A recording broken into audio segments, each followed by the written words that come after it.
Joshy, I honestly am just so excited about I'm so excited. the main topic today, and I kind of just want to talk about it. So let's just kick off the podcast. Let's do it, baby. Ready? Yeah. 3, 2, 1.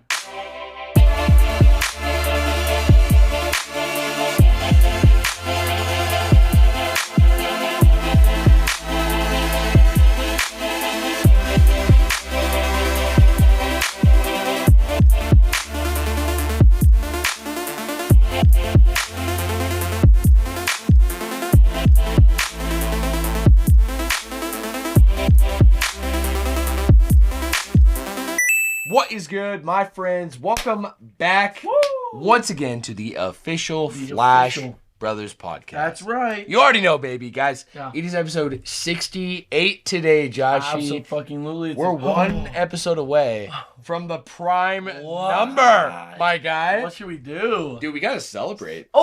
We gotta do something. Didn't big. we say we should do like a Smashdown tournament during and every single time? Like we're recording while we're like playing, or not while we're playing. Like we'll record, talk about the match, go right into another one. I'm down. Okay. I'm so down for that. 69, dude. Yeah, I think we have to because. And what if we tally all the 69 percentages we get? Oh, yeah. And that's who the true winner is. So that would be like we'd have our wins, but each 69 kill would be like counted as like 2. Yes. Or something. Yes. I don't know. I'm so down for this. Yeah, Smashdown tournament. Yeah, because to those who don't know, I mean, we'll explain next week. Yes. Or I guess the week after next week. Yes. 69 also, is a secret tech in the game that Sakurai put in. Yeah. Hidden inventory, if you will. Type beat. Type beat. Where if you are at 69, you have a percentage. And you have a higher chance of killing someone, and that's just the fact. It's true. I think let's be specific here. We don't need to be shy. Yeah. The numbers have been calculated out of it. It's about 150%. Yes. Of you're gonna get a kill, or you're gonna be killed, or you'll be killed. Yeah. Which is it's like a dice roll. Yeah. Right. It's like Shulk's Minato for everybody. Yes. Right. It is. And yeah. That's why I love straight it. up. No, it's great. So, meanwhile, Josh is just texting this girl. Stop. I miss you. Oh my gosh. Oh, I haven't seen you since Stop. this morning. She texts me, so I'm texting her back. Whatever, bro. Is that okay? It's just true. It is true. It's just facts, bro. Yeah. She misses you. That's okay. Who wouldn't miss Joshy? That's Stop. Joshy. You guys are all too sweet to me. We are starting off the podcast today with, I have a glorious deck box here with our ultimate video game trivia. The one, yes. Yes, the one and only, right? Presented by Craig Anderson himself, all right? My very own father. I have a pop trivia to kick off today's podcast. I love pop trivia. I hope you do. I love it. I hope you do, bro, because truthfully... I'm just going to... We're going to get into this at the end of the cast, but I think it's a great way to start off. I 100% especially because I think you can get both of these. Whoa, you picked a random card, by the way. I sure did. If I'm... You are not mistaken. I definitely picked a random card, but I'm serious. I think you really can get Let's these. give it a shot. There's 2 questions here. Okay. The first question as per usual. is... Published by Square Enix, which 2018 role-playing video game features 8 playable protagonists? It's Octopath Traveler. Done, baby. Yeah, come on, He's cooking. Come on, man. Seriously. Question number 2, Joshy, is what is the name of the fantasy world in which the Legend of Zelda series is primarily set? Stop. Hyrule. Duh! You done? Got it, baby! I still want it. We need like a blowhorn or like some like sound effect. Yeah, sound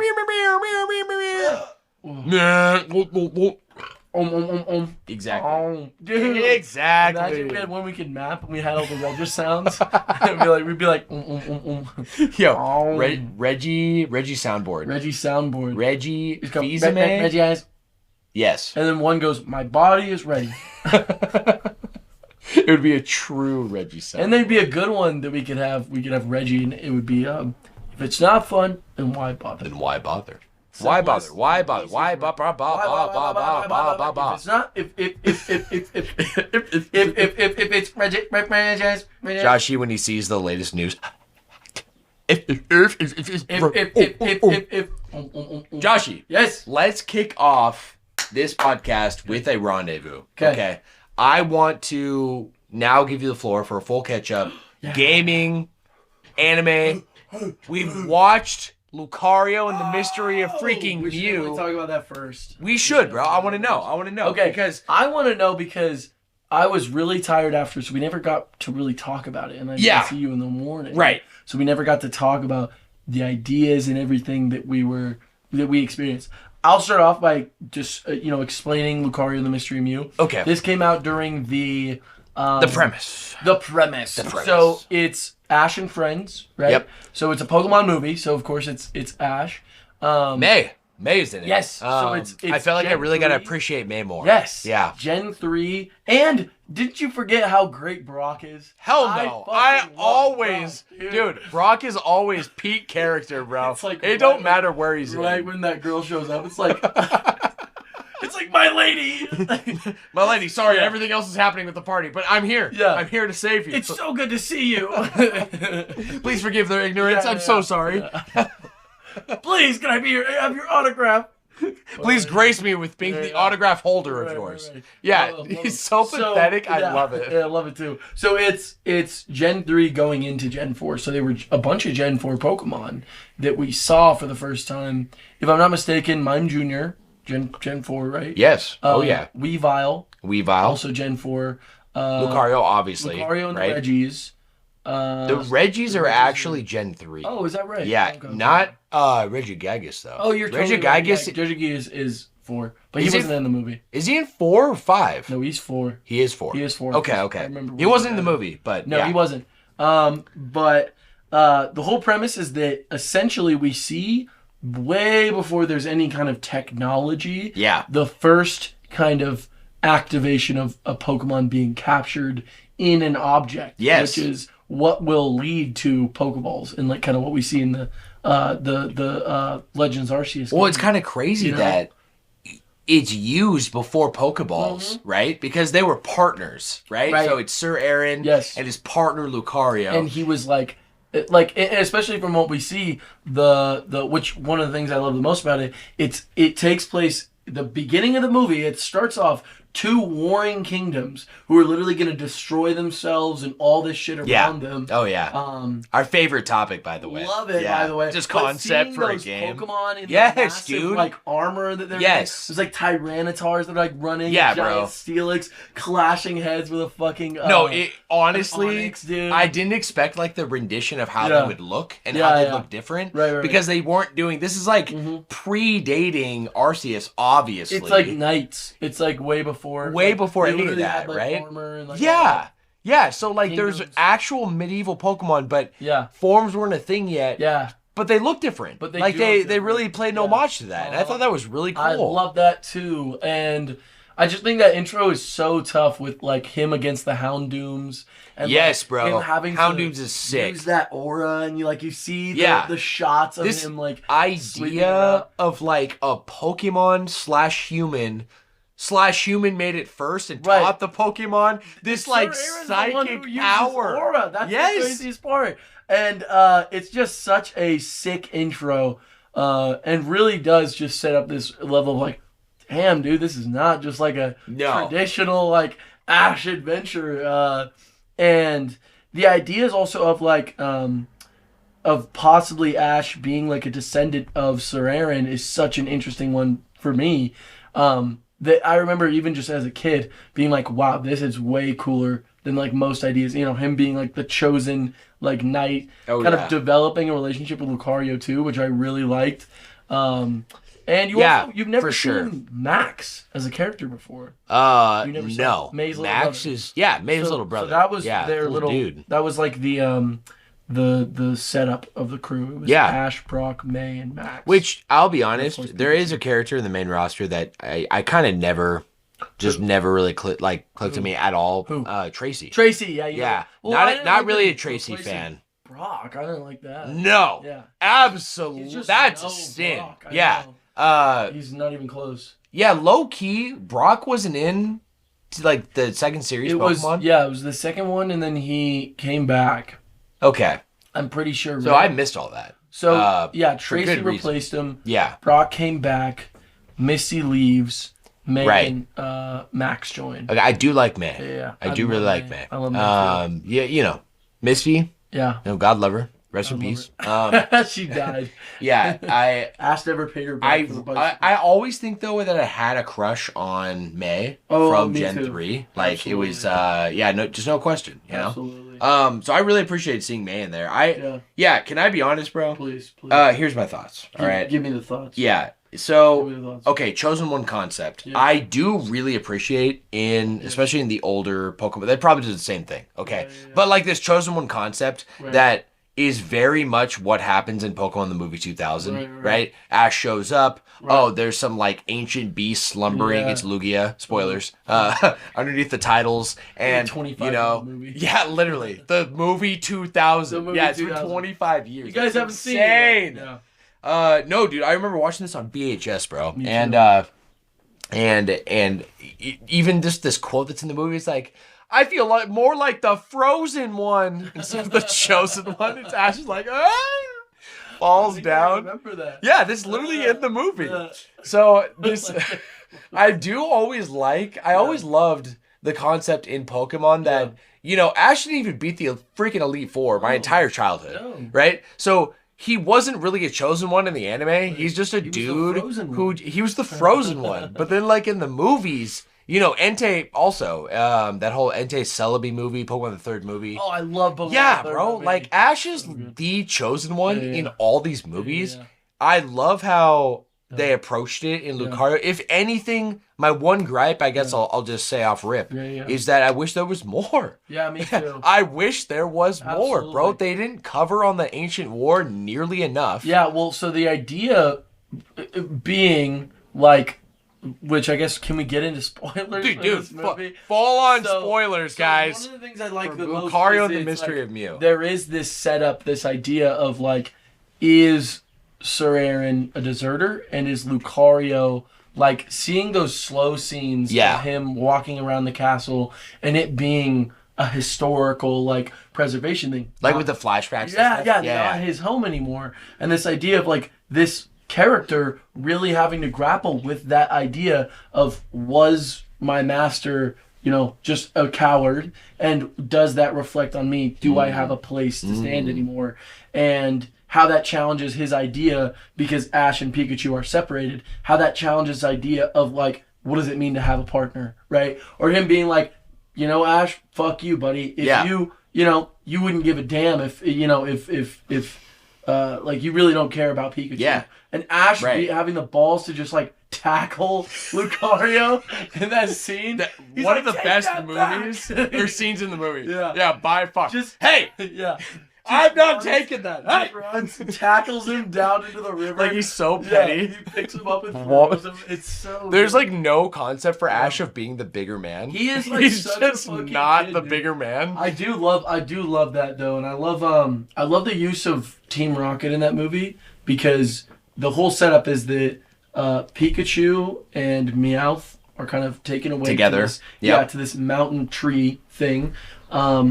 Which that's kind of the mystery of it, is like, okay, Mew's connected to this tree, right? But this tree is like, is it alive? It has like these. It looks like the World Tree, right? It's like an Elysium concept. Exactly. Going with that too, the idea of Sir Aaron is very Gother in the sense of like, he goes away, true, and then he does something that will save the world by bringing peace between these nations. No, that's a great... And that's what it feels like. Because then it's like... One-to-one. What seriously, happened, yes. Right? Because it's like, did Sir Aaron do this? Spoilers, we find out he did.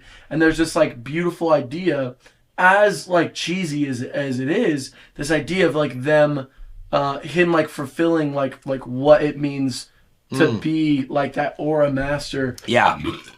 Excuse me. Again. By doing what his master did, and then what? Your face when you did, you're like, oh yeah. So, and And then just you made like a snapshot level like look at me like I got you, baby. It just imprinted in my mind, bro. I'm sorry. You're making me lose it. All right. Can I say that that was actually one of my favorite aspects of the movie? Yeah. Was it is like this like back and forth between revealing the past but only revealing so much. Right? So I was like that mystery, okay. yeah. Exactly. Yeah, but like you can just do it wrong. You know what I'm talking about, right? Like it's like you just holding on to like on a storytelling note, holding on to notes and major things. Like I think of like AOT and the Cellar. Like that's like a huge for the first entire arc up till season 3. The point is finding the Cellar, right? And so it's a mystery, right? And to the point that you almost forget what's in it, and it doesn't really matter because of how everything changes going into the next part. And now it's like in a whole new section. That isn't about the Cellar at all, right?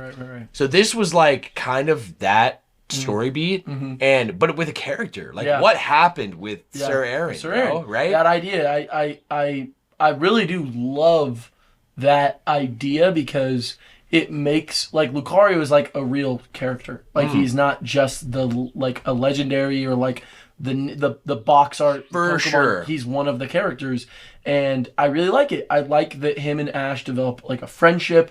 They end up it becomes a thing where then it's like, okay, I can trust a person again. Yeah, I can trust someone. I choose you to kind of be my partner in this. And they end up, he uses Sir Aaron's gloves, of course, uses his own aura to help Lucario, and Lucario, suffers the same fate as Sir Aaron. But in that sense, oh my gosh, but in the best way. And then he lies down next to him, and then he fades away, and they both fade away both together. Join, Sir Aaron was waiting for him. Exactly, bro. And I love that. And then I love, like I said, even if it's cheesy, them going back to the castle and the painting.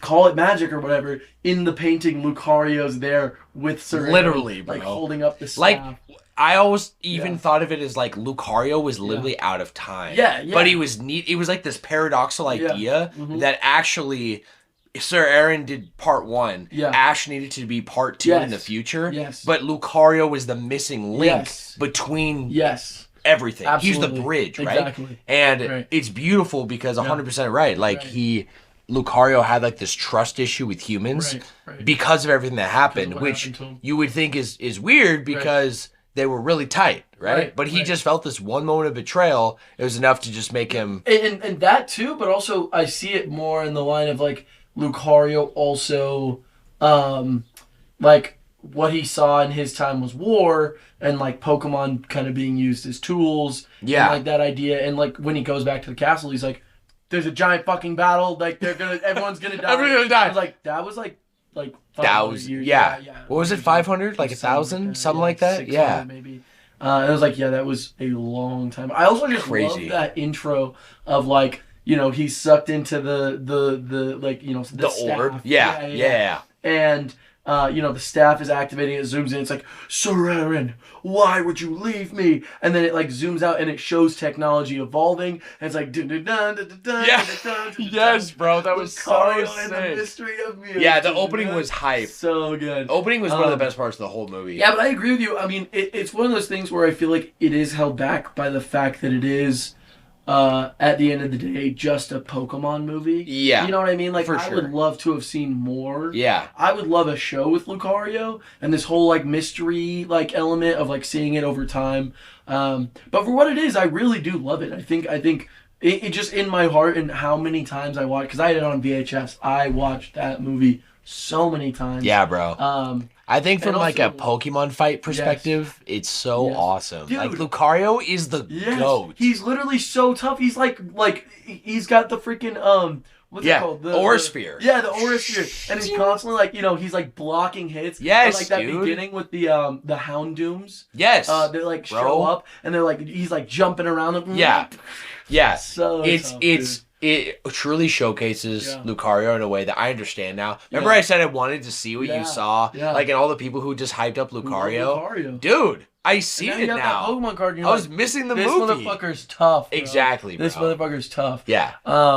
Yeah. Great movie. Yeah, I bet. I'm glad you enjoyed it. Well, I would like to give it a score of an 8. Of an Okay? 8? Yeah. 8, let's do it. To be honest, Yeah.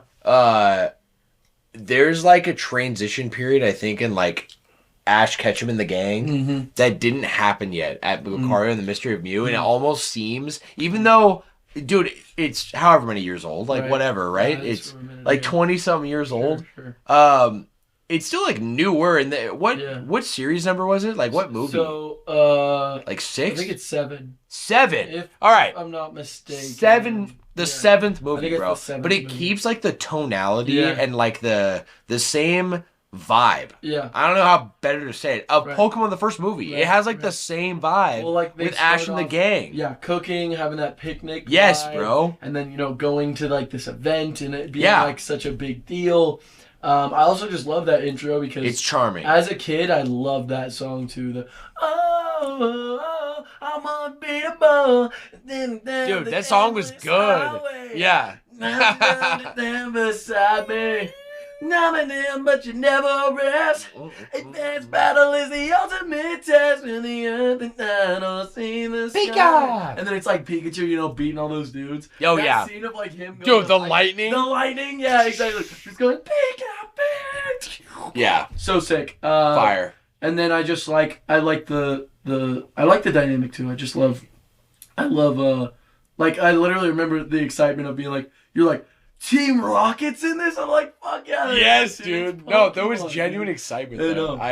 Dude, my face, do you see me at the beginning when like he's doing the first aura effect and I'm like, yeah, I remember that. Yeah, you were like, what is happening, bro? Yeah. Holy crap. Yeah, I'd give it an 8 too. I bet. I think well, it's got to be a flash score, right? So Yeah, Lucario the Mystery of Mew. Mystery of Mew. What, you think is generous? Yeah. You think it's too generous? No. Well, an 8? Yeah. Out of 5?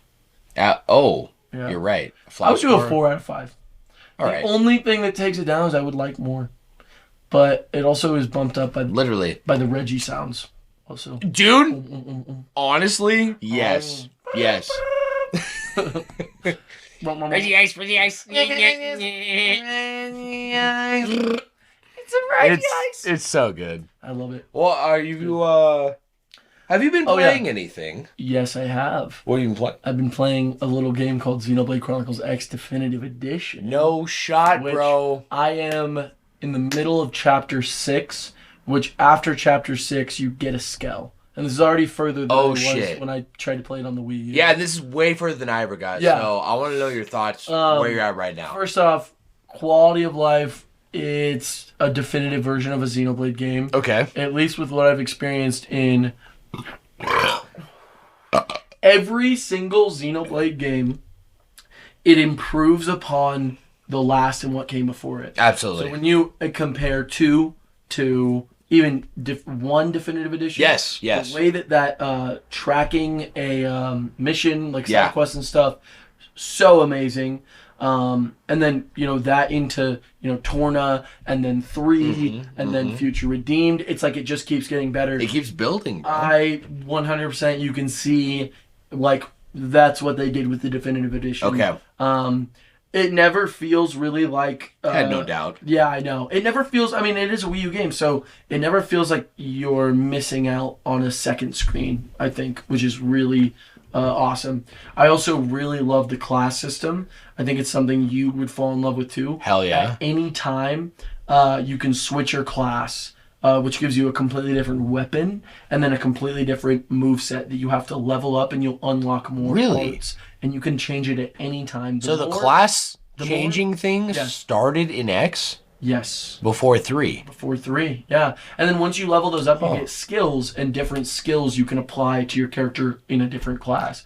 Right now, I'm at the max out level for, it's like called like a, it's like a massive anime sword plus a gun. So you switch between 2. You're constantly switching between. There's like daggers. You can have a shield and a gun, or like a dagger and a shield. Okay. So you're constantly. That's sick. Love it. That's sick. I did not know class changing was a thing. This is one of the most fun Xenoblade games to just pick up and play, because it's not very reliant on the story. I'll say, because it's definitely more exploration and character building, like you're literally like playing your character.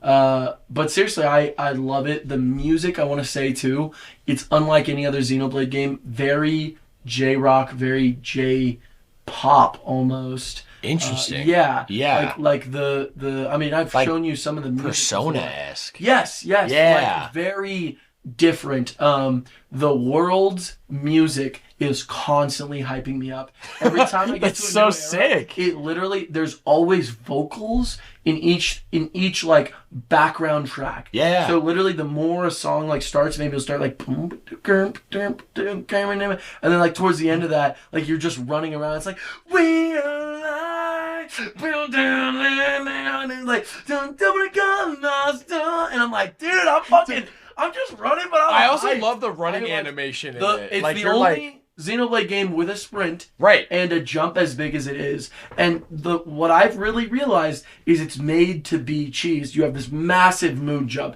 huge, right? No other Xenoblade game has something like it. No, yeah, dumb platforming, bro. It literally is so you can cheese around places. Yeah, it's the so whole cool. world is made to be explored, and it's massive. I'm not kidding. It's one of the biggest maps of like any video game. I'm pretty sure, if I remember right, I it's think something like 3 times the size of Skyrim. And you feel it. It's huge. Huge. There's so much to explore. It literally just makes me want to get a Skell so bad. For sure. The For Skells sure. at first, you can't start flying yet. But when you first get it, your Skell can transform into this car. And you can kind of like grind around and just like... Really? Yeah. So you don't have that yet, though? I don't. Not even the car? Yeah, that's at the end of chapter Where 6. you're at right now? I'm in that's hype. middle of it. That's hype. So I'm taking care of business. I will say a couple strange things I would expect them to explain a little bit better.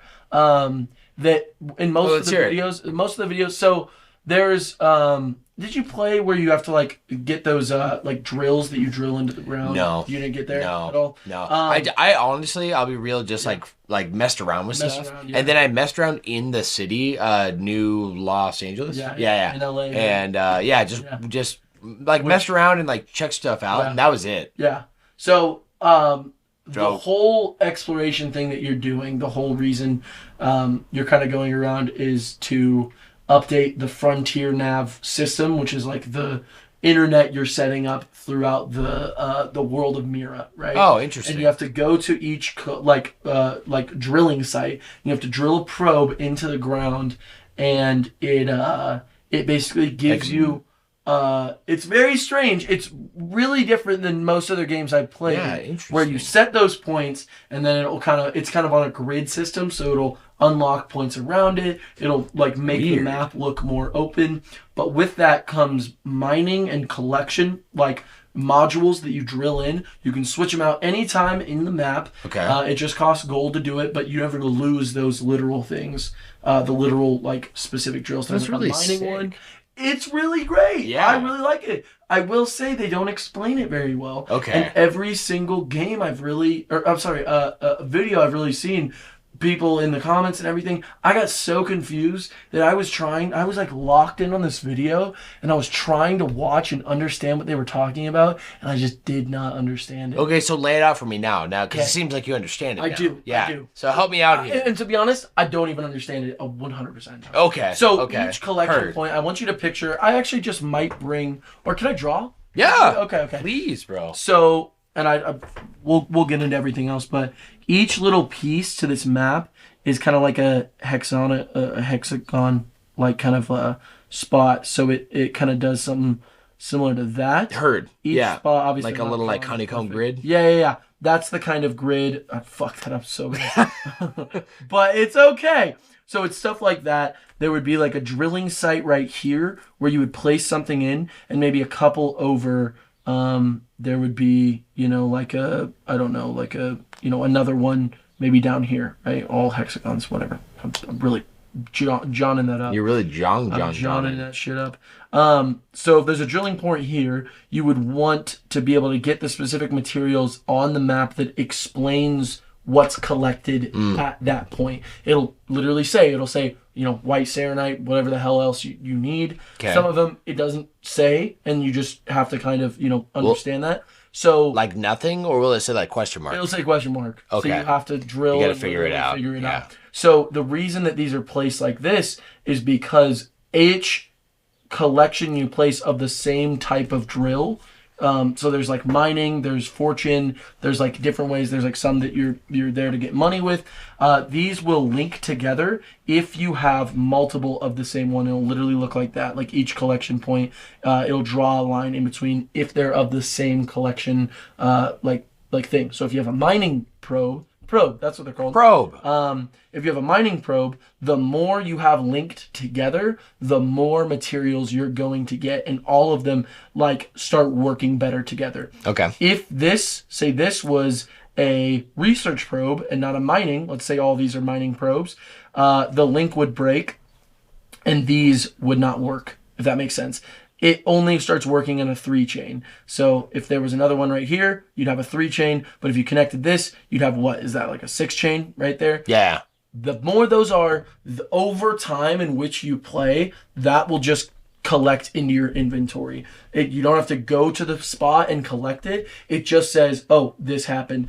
Walking around, playing the game, just a time. That's all it takes, which was really frustrating for a point because you can't do affinity missions and the main story mission at the same time. So if you're locked in an affinity mission, and affinity missions are basically like for the community, right? Yeah. So side characters will have specific missions that make you closer with that character. Yeah. You can't do that in the main story. I was in a really frustrating place. And I'm just mentioning this now.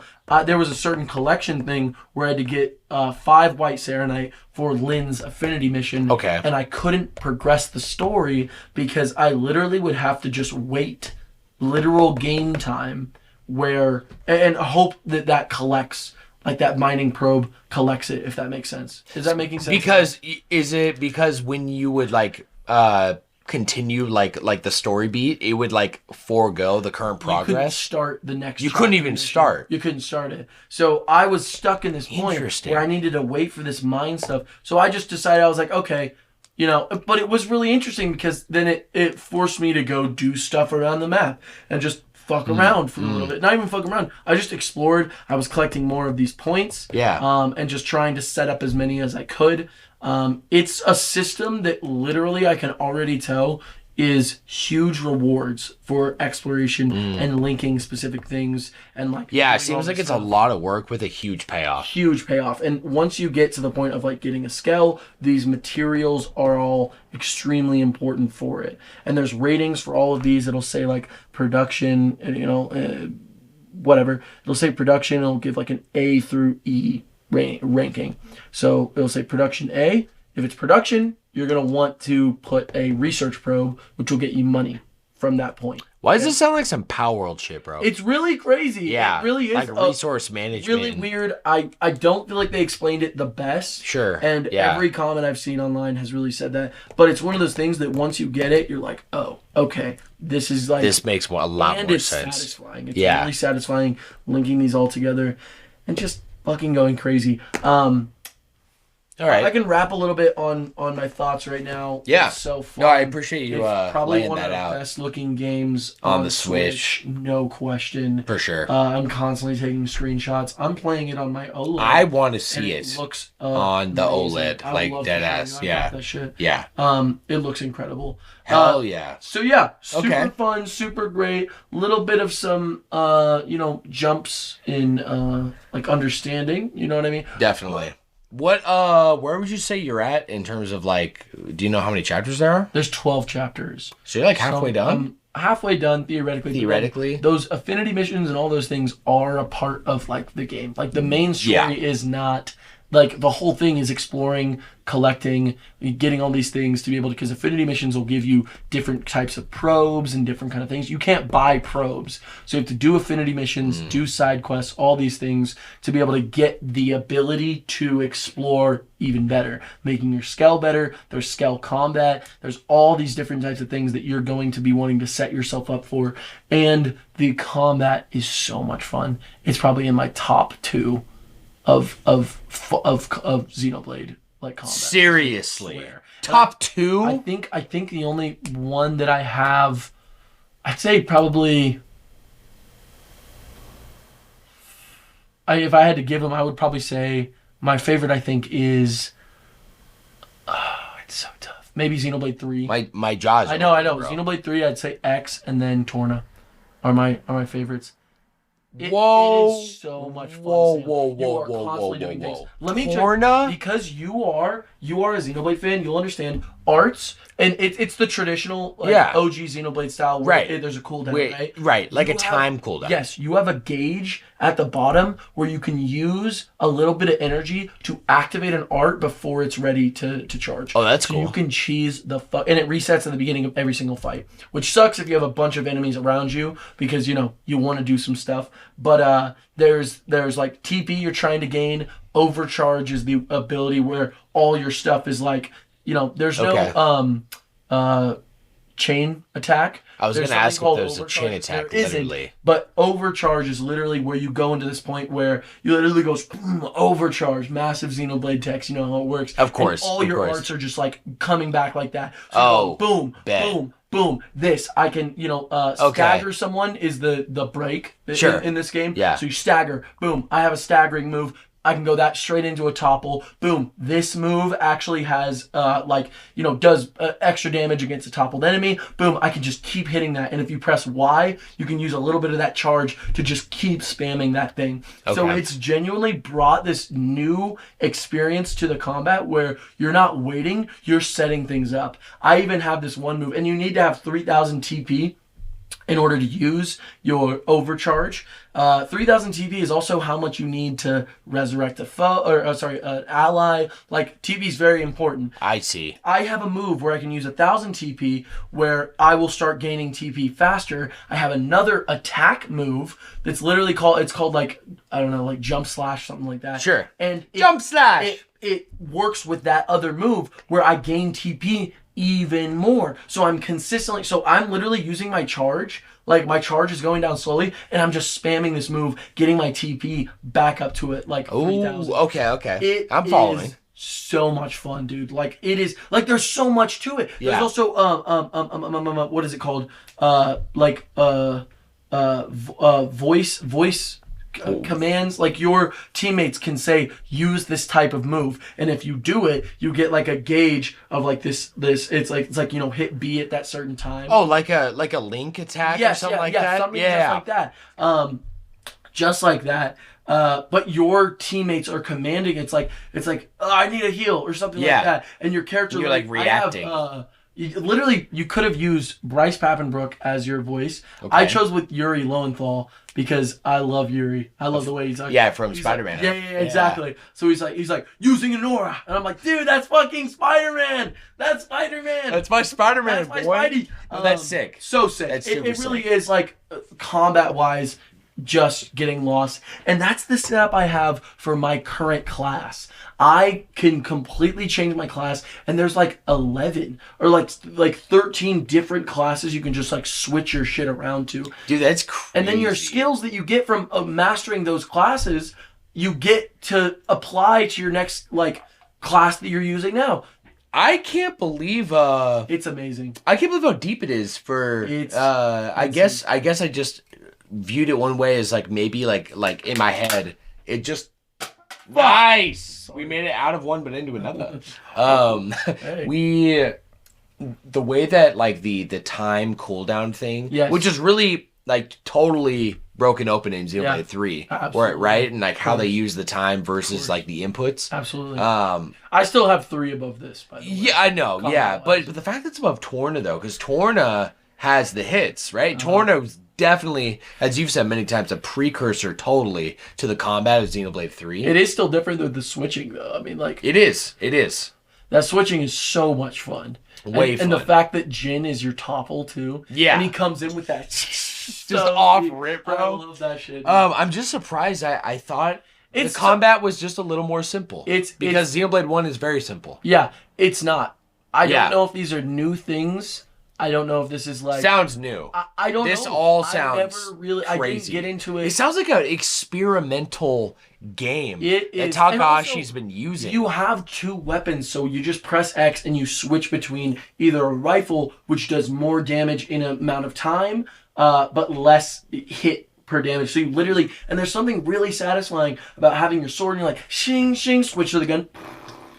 For like, sure. And it's For like sure. it's doing less damage, but it's doing a bunch. And you say go like with a sword, it'd be like ching, ching. You know what I mean? It makes sense. And makes you sense. can just consistently switch. There's no cooldown on it. It's just that's sick. fun. It's just fun. Okay. It's just and each art is like tied to a different. One of your two weapons. One is like big old explosion attack. The other is like you're pulling out your sword. You're attacking. Yeah. And there's a bunch of different weapons, upgrades.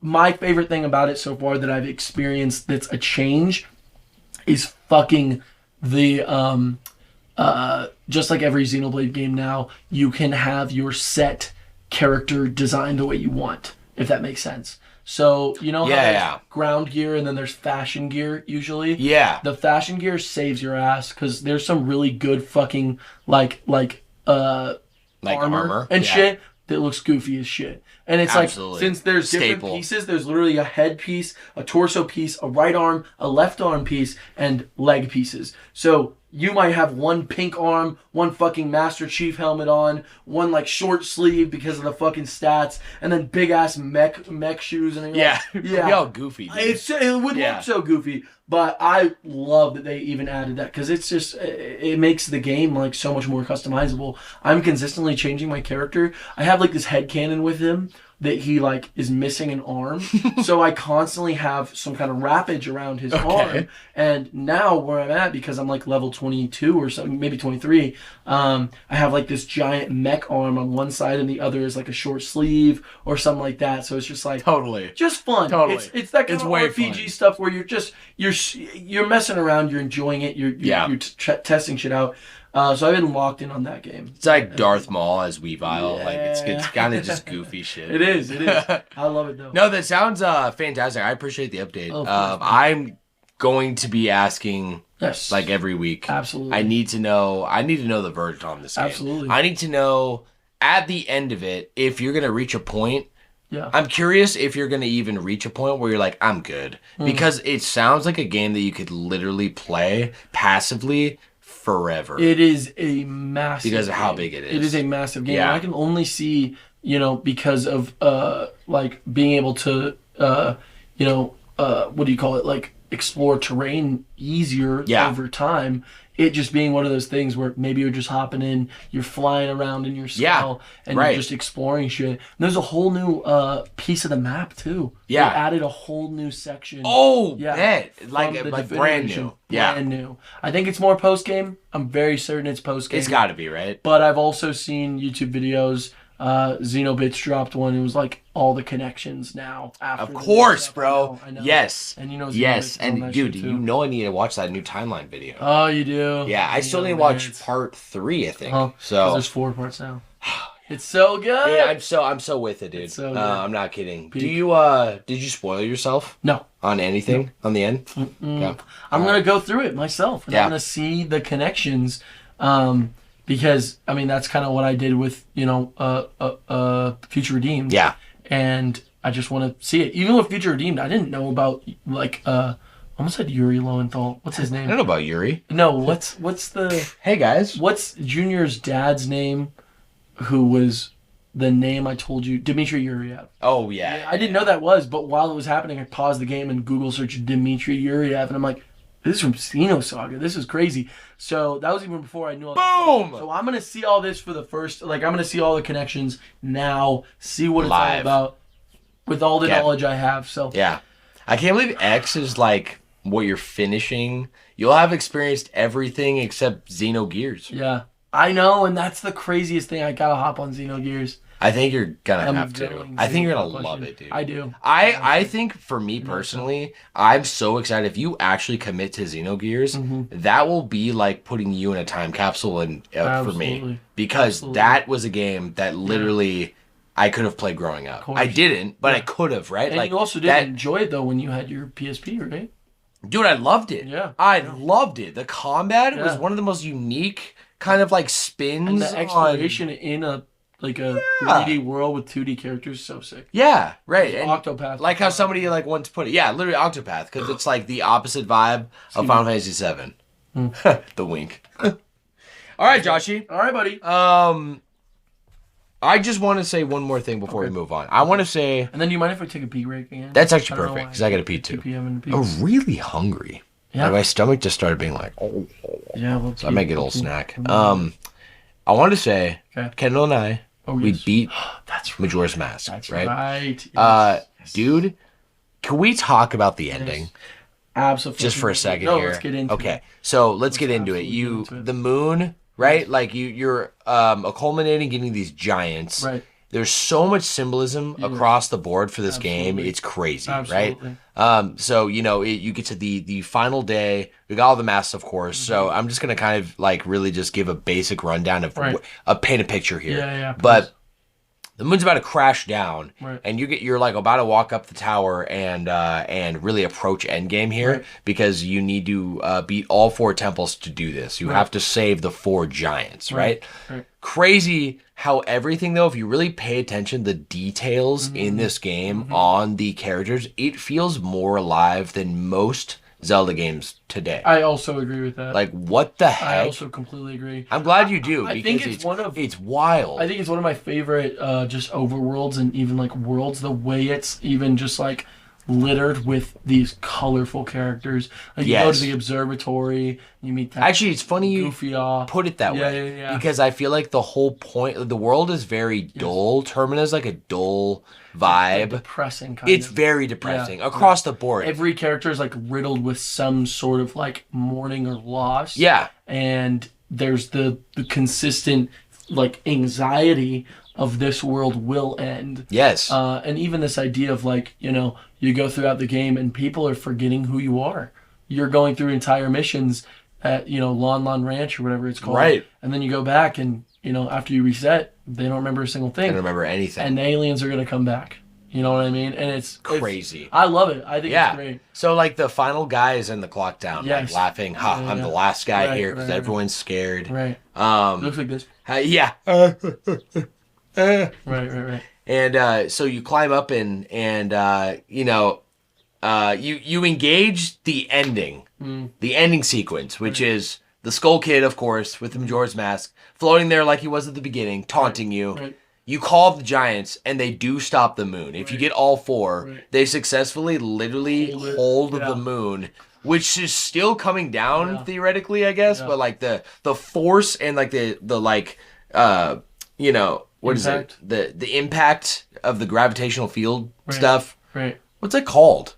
Right? When like something's coming into our atmosphere, right? It's like breaking the atmosphere. Yeah. It stops. And then literally it's so iconic, bro, because the mask comes alive and it's a conversation happening between Tail and Tattle, and their text box is colored. And then suddenly it's white again, and it's like, this guy's pathetic. Yeah. And then Tattle's like, yeah, haha. Wait, what? Right? And he's like, I meant this body. The mask floats up. Yeah. Just was like, yeah, I don't have need for this body. Skull Kid drops down. And he's like, so we're not done here, right? Sucks himself into the moon. The moon's eyes come back, and he's going. So the giants, they can't hold this back, bro. So Link runs into the moon with Tattle, right? And you end up in that space with the tree. And that's kind of where this conversation's going, bro. Is because you suddenly you hear that sound? It's like peaceful birds chirping right outside. Right. Open grass field. That's what it's like. Yeah. You're inside of the Truman Little Show. kids running literally. around. Yeah. There's 4 kids with a mask on running around the tree. The 4 bosses you beat too. Literally, yeah. There's another kid. They're all the same kid, by the way. Yeah. They're all, if you look closely at like the hair detail, they're all the Happy Mask salesmen. Right. Yes. All of them. Crazy. As a child. Yes. What does that mean, bro? That's fucking weird, right? It absolutely is weird. Even the end with the Happy Mask salesman. Yes. Is one of the shows up right when it's over. We'll get to the Happy Mask salesman, but you there's the 4 kids playing around, each one, so to like get the Fierce Deity mask, like the final endgame mask, you have to have gotten all 20 other masks. It doesn't include the main story ones, which you get automatically. Zoro, they're all playing, like you said, around the tree, as the Majora's Mask kid is sitting kneeled against the tree, just like sitting there, like staring off into space. Right. And so they're all playing, and you play their minigame, and you give them the masks until you drain your inventory. Right. And every time you do this, dude, there's 4 of them, and they all have some extremely cryptic, weird thing they say. Right. Like they're like, "Do you have friends? Yeah. I'll take your masks." Right. You know, give them the masks and be like, you do have friends. I wonder, what do you think about them? What do you think they think about you? Mm-hmm. And that's the end. Like, it's like, what? What is that? If you've been playing the game the whole time up until now, the game is just very creepy and weird. And this is like a totally different... Cryptic and weird. Weird, dude. Yeah. So, yeah. And then like everything with you fight the Majora's Mask. He has 3 forms. It's an epic final boss fight. But it's in like this trippy... like acid trip room. Yeah, and him dancing around. It's all weird, just Majora, dude. Right? It's Majora's Mask, and then it's like Majora's Incarnate, and then Majora's Wrath. Yes. It's like these 3 different renditions, and then so you beat him, and then it's like a whole peaceful thing where they're all celebrating, kind of like a typical ending. Okay, boom. So Link's there with the fairies, and Happy Mask Salesman literally pops up out of nowhere. Hey, so I'll take that mask, please. Yeah. So, I'm actually a busy guy. I got to be on my way. But thanks for everything. Takes it and just walks away like it's no big deal. And he disappears. Instantly. He like on camera disappears. He like literally fades away. Yeah. While he's walking away. Yes, bro. Which, what the fuck does that mean? What Absolutely. the fuck is the Happy So Mask that's Salesman? it. Okay, here's the thing. So... these things in this game, I really do feel, even with what Nintendo was trying to say, or has been saying since then, which is basically, no, Termina is a real place, which I don't know if you knew this, they've said this. I did not know this. So no, please fill me in. They have basically said, like, Termina is a real place, it's close to Hyrule, all of the events in this game happen. I just don't think that matches everything we see in that game. There's no way. Fucking way. There's no way. There's no fucking way. It's like the Happy Mask Salesman. The fact that all these characters look like these alternate versions of the characters from Ocarina of Time. The ideas of different. What is that called? Grief. The grief. Yes. Grief. Yeah. Grief. Right. That idea. What the Happy Mask Salesman says to you right when he meets you, which is you met yourself with a terrible fate, haven't you? Which is what he says every time you die. Every time you die in the game over screen. That's the first thing he says to you. Yes. And then there's this idea of even just like, what is he? Is there an evil that exists within this afterlife world, right? Or even maybe not completely afterlife, like purgatory. Like that idea of it, and what the Happy Mask Salesman is, I just feel like it goes with this idea of like it's trying to say something more than it is, just bro. It being a place. Yes, you know what I'm saying. Oh yeah, The fact that even why is the moon only like prevalent in doing this thing and centering itself? Like, where are you at the end? You're at the clock tower, which is in the middle of all of Termina, right? Like the literal center of the world. Well. If you're looking at all these like deep symbolic imagery for like death and like grieving, who's at the center? It's you, right? So why is the moon trying to like come down at the literal center? And you always have to deal with it. No one else can deal with this. It's you dealing with it. What is the moon, though? What is the moon? It's like, why is that the only Zelda game where we've experienced that kind of thing? And then once you go to the moon, it doesn't look like the moon at all. Ain't no moon at all. It doesn't even look like the moon. It's Elysium. The whole game. Yeah, exactly. It looks a lot like crazy Xenosaga reference when they what's her face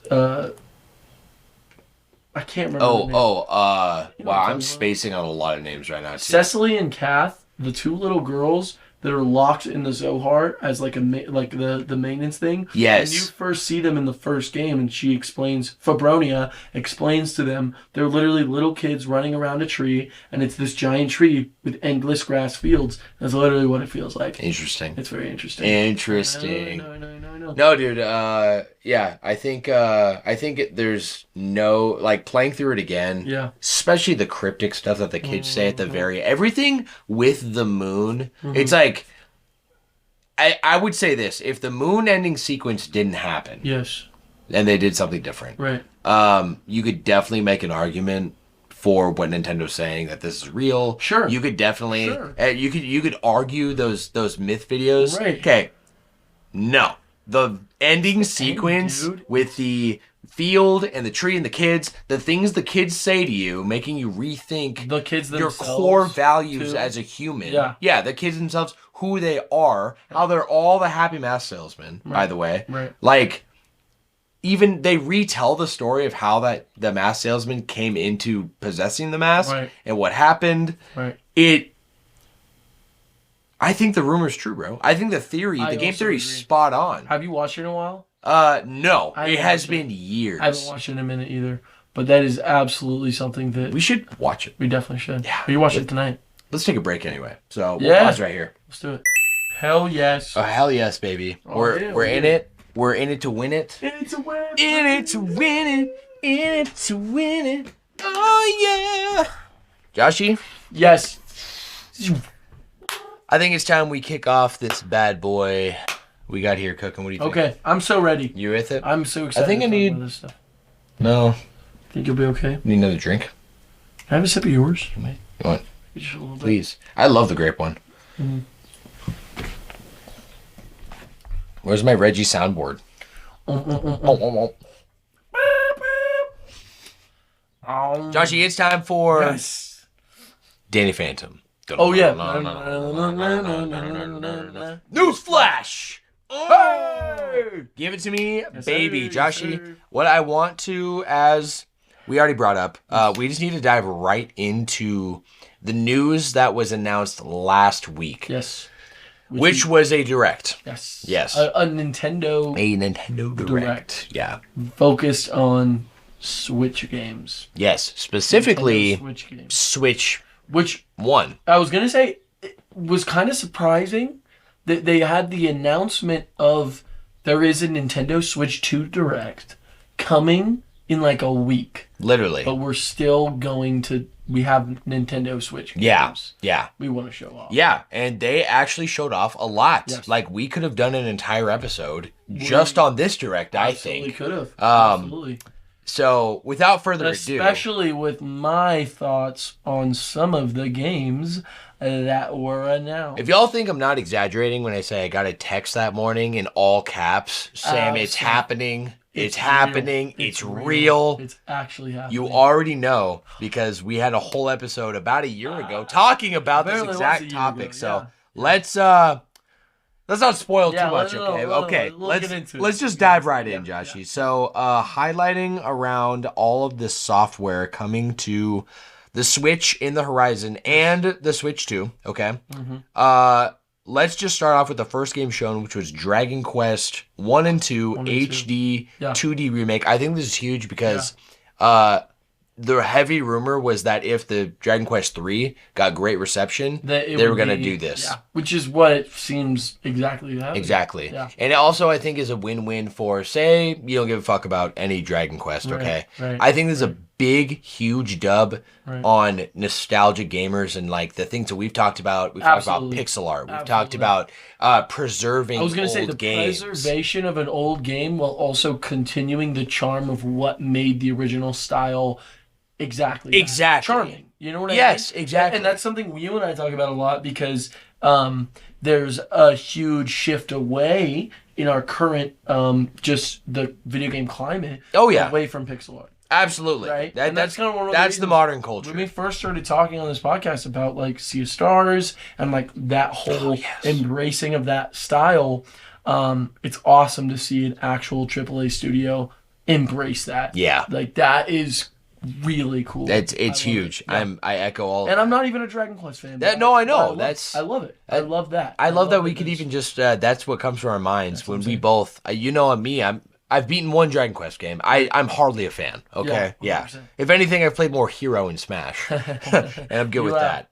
That's so funny, actually, because you play Hero, I forget you're not like a Dragon Quest guy. Right? I just imagine you are, because I imagined Hero whipping my balls. Well, as you're imagining that, just remember that the hero I whip your balls with is the hero, that is the Dragon Quest game I played. Oh, it's the one with the bandana. Yeah. Don't tell me. You know? Okay, so the one with the purple guy is Dragon Quest 9, right? Yes. So yes. I'll go back. Wait. It was on the 9? DS, right? Yes. Yeah. Yeah, you're right. Because I bought that one. That's one of the only ones I bought. So the DS one is the one with he has a little gerbil. Yep. But you do the 3DS one. Yeah. Oh, it is 3DS. Uh-huh. Not DS. Sorry. I'm gonna say Dragon Quest 7. You're so close. 8. It's 8. Fuck! Yeah. So, you're right there. Right there. Yeah, no, it is 8. It was originally on the PlayStation 2. Oh, that's right. And that's where I played it. Although I heard that the 3DS version is arguably better. Whatever. Let's go down this list, Joshy. It's okay if we have nothing to say on this topic. Yeah, I'll probably just... Yeah. So the next game announced, No Sleep for Konami. Konami. Yeah. Something like that. From the AI, the Somnium Files. Gotten great reviews. Apparently some crazy, first, like an RPG, but more of a visual storytelling aspect, more than a RPG, JRPG game. Jeez, dude, I'm sorry. Dude, he's ripping out so bubbles, much. bro. We got Raido Remastered, The Mystery of the Soulless Army. Yes. That looked cool. I don't really have anything to say on it. I do have something to say, though, on Shadow Labyrinth. Shadow Labyrinth, dude. We talked about this when it was We announced. did, bro. Yes. Yeah. Because there was with Johnny, too, right? Yes. Yeah. It was based on that episode of the Amazon series Secret Level. The Pac-Man episode. So it's a Pac-Man, it's a Namco game that's being created in a very dark spin of Pac-Man, and I really think it looks cool. And it looks good. It looks good. That's the crazy thing about really it does. is that it actually looks like a game that I want to play. Have you seen the episode? No. Secret Level? Okay. No, I Watch haven't. that tonight too. Is it good? It is good. Okay. But it's I'm down. It's not Pac-Man. It's very crazy. I'll write it down Very crazy. so we don't forget. Secret Level. Pac-Man. Secret Level. All right, Yes. Joshy, the next game on here is Patapon 1 and 2 Replay. Very cool. Do you know anything about this at all? Not a fucking thing. Not a fucking thing. Not a single That's thing. amazing. Okay. Patapon Patapon. would be what I would say was the first mainstream attention ever on my radar. That's an indie game. It actually was a second party studio, I believe, that only made Patapon was a PSP series. Right. PSP, Wow, bro. I didn't know that. It's a music based game. It's all cute. You personally would love this game. I saw the trailer. Yeah, it's these little minion guys, and they're they're all like. Yeah. So you're kind of controlling them and getting an army and fighting against the evil beats or whatever they are, right? Just using rhythm. And it's kind of a cute little thing. For me, It looks simply cute. the fact that it's alive still and being preserved on the Switch. I'm all about it. I'm all about it. I think that Patapon 3 is still game. on the PSP. Wow. Yeah. Wow. How crazy is We're gonna that? have to get that soon. Do you mind if I have grab to. that coat right there? Oh, you getting chili? Yeah. Please, bro. The big old I love this thing. blankie hoodie. I love it. Have to, bro. I love that thing, So man. nice. Sorry. Thank you, Johnny. God bless. Oh, Johnny got this for you? It was a White Elephant gift, actually. But Johnny did buy it, and I appreciate his freaking wallet and his mind. Hell yeah. Joshy, we've got Story of Seasons Grand Bazaar. Has this ever been on your radar? Story of Seasons? Yeah. It's Harvest Moon. Yeah. Yeah. So literally. I tried to play. There was a Story of Seasons, if I'm not mistaken, on the 3DS, and I tried to play it. Team Skull dancing for 21 minutes. I just saw it out here fucking. I had to show Kendall what Team Skull Dancing Nice. Isn't that nice? Nice vista. Do you remember that guy's name? His name is, You said it last time. it's not Abel. No. It's not Abel Zark. No. That's Junior. Yeah, buddy. Yeah, you know, bro. Rubido. Remember? Rubido! Yeah, Rubido. All right, let's get to the real game let's here get that some has our games. interest, which is Metroid Prime 4 Beyond. All right, baby. where they actually showed gameplay. They actually showed you see how it had with the health. It has literally 100 little quips on the Yes. screen for Samus's health Yes. and how everything was laid out. Yeah. What was your thoughts? Well, first up, I mean, it was our first real look into it. We saw a gameplay trailer Yeah, months and months ago. very recently actually. Months and months ish. Ish. In the grand But scheme you're of right, yeah. us waiting, Yeah, right? yeah. It's like, oh, we finally are seeing this. But we didn't see much before this. So I really thought it was I thought it was cool. I thought it was really it was actually one of those things where I was watching it and I was like, wow, this looks like what Nintendo should be doing with Metroid. Nintendo needs Metroid as their like shooter of sorts. You know what I mean? They like, need it. Really like basing in a world with lore and this whole idea and even just the way that combat works. Like I just think it looks great. It looks really do amazing. think it looks amazing. Yeah. And I think it's just another one of those things too. Like it looks like I have faith that they made what they wanted to make. You know what I mean? I completely agree. And the fact that it's retro, right? Come on. And they've been... I also really respect the fact that we didn't really know much about it 6 months ago. Yeah, right? Yeah, we still didn't know anything. Yeah, exactly, bro. Right. Right. Like, no, and they also showed off a new suit. That's right. Which is sexy. It is so It kind of sexy. gave me a light suit vibes, Yeah, right? it did. But like, dude, it just looks phenomenal. Also, like Samus has like powers. Right, forgot about that. She literally has like the arm from Tears of the What's Kingdom, it called? the magic hand, Yeah. magic arm, It's called something. something like that. Fuck. Why? Yeah, did I Samus remember has it? her own version where she's literally like picking shit up and manipulating it, which is awesome. Yeah, I loved it. Yeah, you're I gonna thought get was it. cool. it has a really cool name, Fuck! actually. I'm It's just something thinking of hand. what Dorian used to call it, which was Massa Hand. Massa hand. Massa hand. Massa Hand. No, it literally is something hand, right? Mm-hmm. Master hand. Whatever. I'm just not gonna remember. All right, we got well. Disney Villains Cursed Cafe. Nothing to say. I got nothing to say about it. Okay. To be honest with you, Keep same going. thing with Witchbrook, Yeah. and the Eternal Life of Goldman. But I will say, Gradius Origins actually looks pretty damn cool, and I was happy to really see like a classic IP like Gradius popping up on the headlines. I never played it.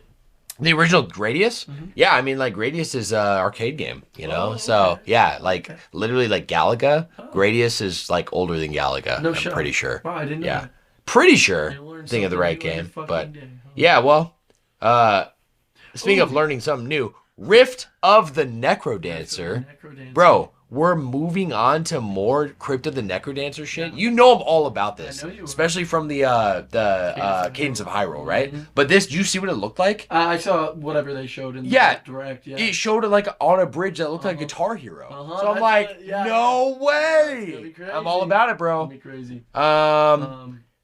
But the game, listen, you said there was one game that was your dreams No. coming not true. This one. I know. Oh, okay, because I okay. saw this, which is called Tamagotchi Plaza, Yeah. and I freaked out No. because I'm like, no Yeah. way. They like made some hybrid. Wait a sec. That's not how you spell. Oh, it's Tamagotchi, not Tamagotchi. So I will say though, I grew up a huge fan of Tamagotchi. What is Tamagotchi? Tamagotchi were basically like little devices, raising a character. Yeah. So I grew up with those. I had a lot of them, and then you could also connect them online to what was called Tomatown, which Got had it. a fucking banger of a song. It was on the web, and I remember just like, Dude, that no shit way. was on- Can I look it up? Yeah. I genuinely, all I remember is Please. like how fucking hard it slapped. Yeah. Say it, Throw it on. I know this is a waste of time. Tamagotchi Plaza. It's called Tomatown Tomatown. song. I don't know how. I don't know. No way. Is this it? Dude, I fuck with it. I fuck I'm with so it. glad I looked that up because I could not remember the song itself. But there were ways to like connect your Tamagotchi onto all those things. So I grew up with it. And then also, have you ever heard of Tamagotchi the movie?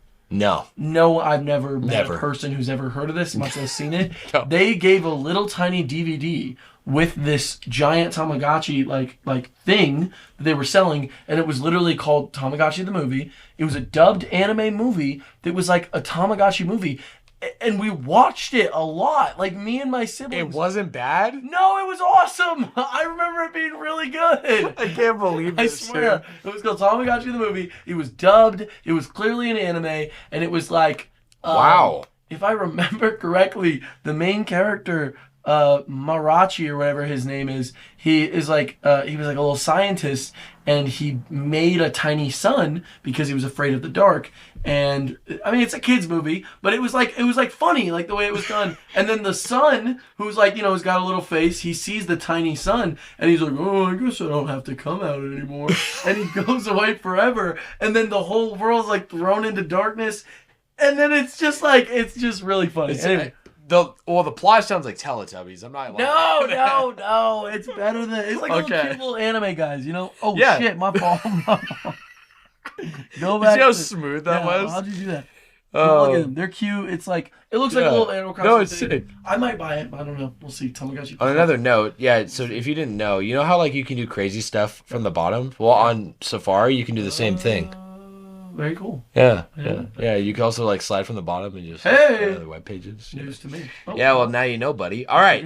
Well, we have another game here, Joshy, which arguably is one of our most exciting games for both you and I I combined. had a whole video on it. Pokemon Legends ZA. Yeah. Still not thrilled about the name. I'm not gonna lie. What do you mean? Well, I wish it was just better.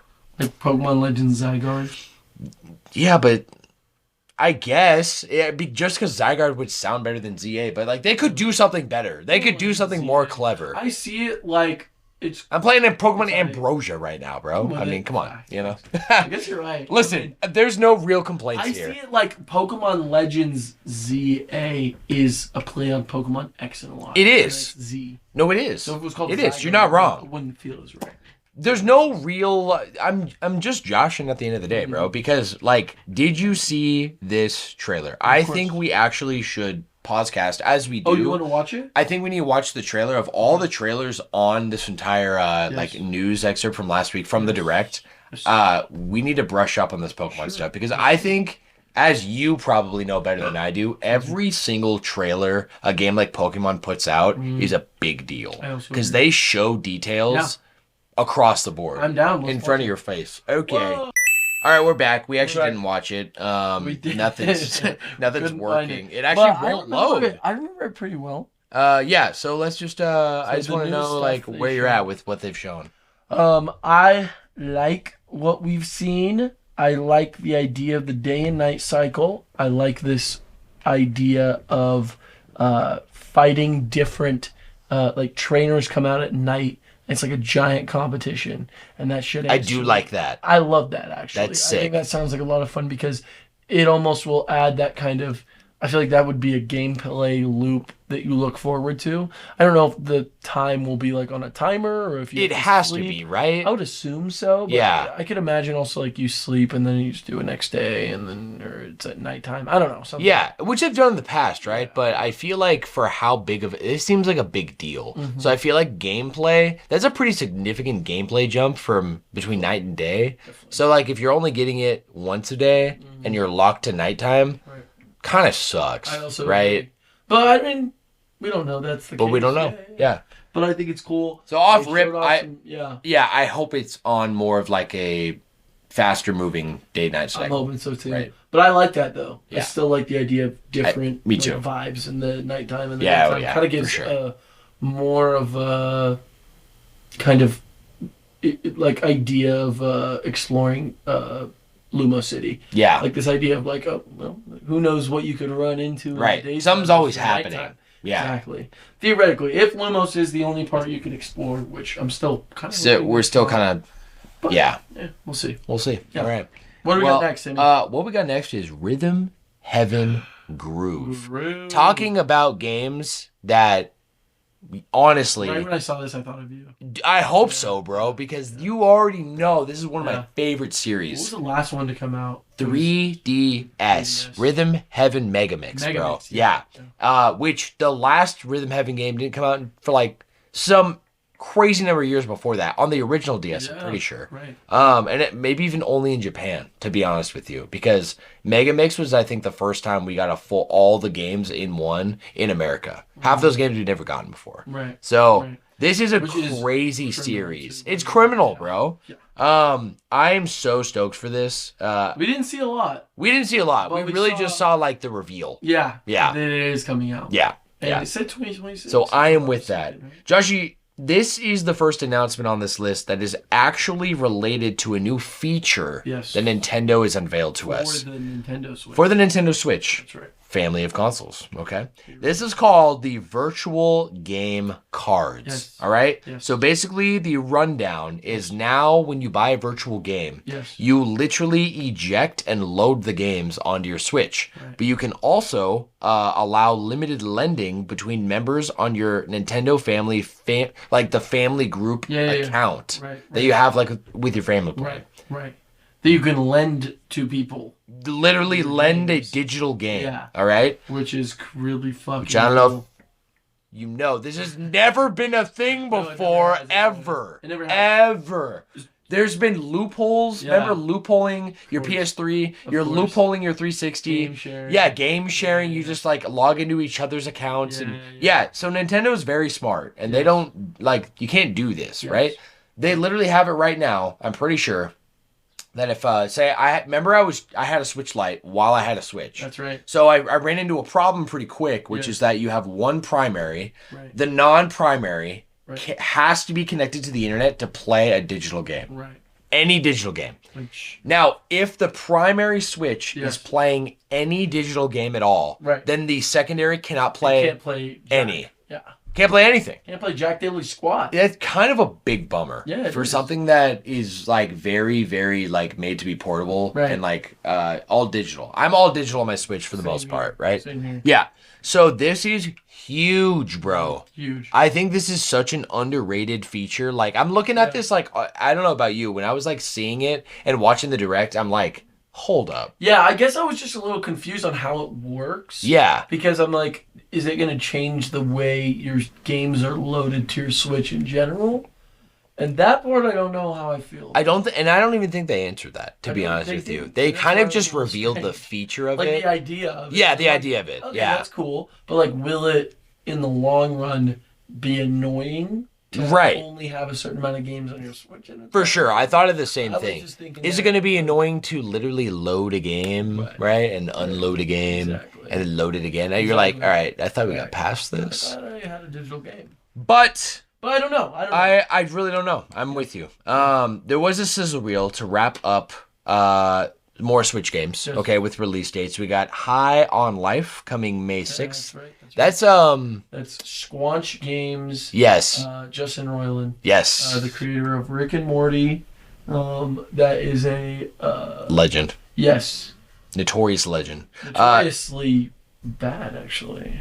Like, He got canceled. You remember? We reported on it. oh yeah. No, for sure. I'm We don't more condone it, I but- do more mean Rick and Morty. Oh yeah. And some And of the his games works. are good. Yes. I like Trover versus the Universe. Yeah, Trover saves right. the Universe. Yeah. That shit, I'm not about it. So no. You're right. The Wandering Village is coming out July 17th. Star Overdrive coming April 10th. Right. King of Meat coming 2025. That's right. Lou's Lagoon Summer also in 2025. And Fantasy Life I, The Girl Who Steals Time. Whoa. I actually thought of you when they showed that game because Fantasy Life.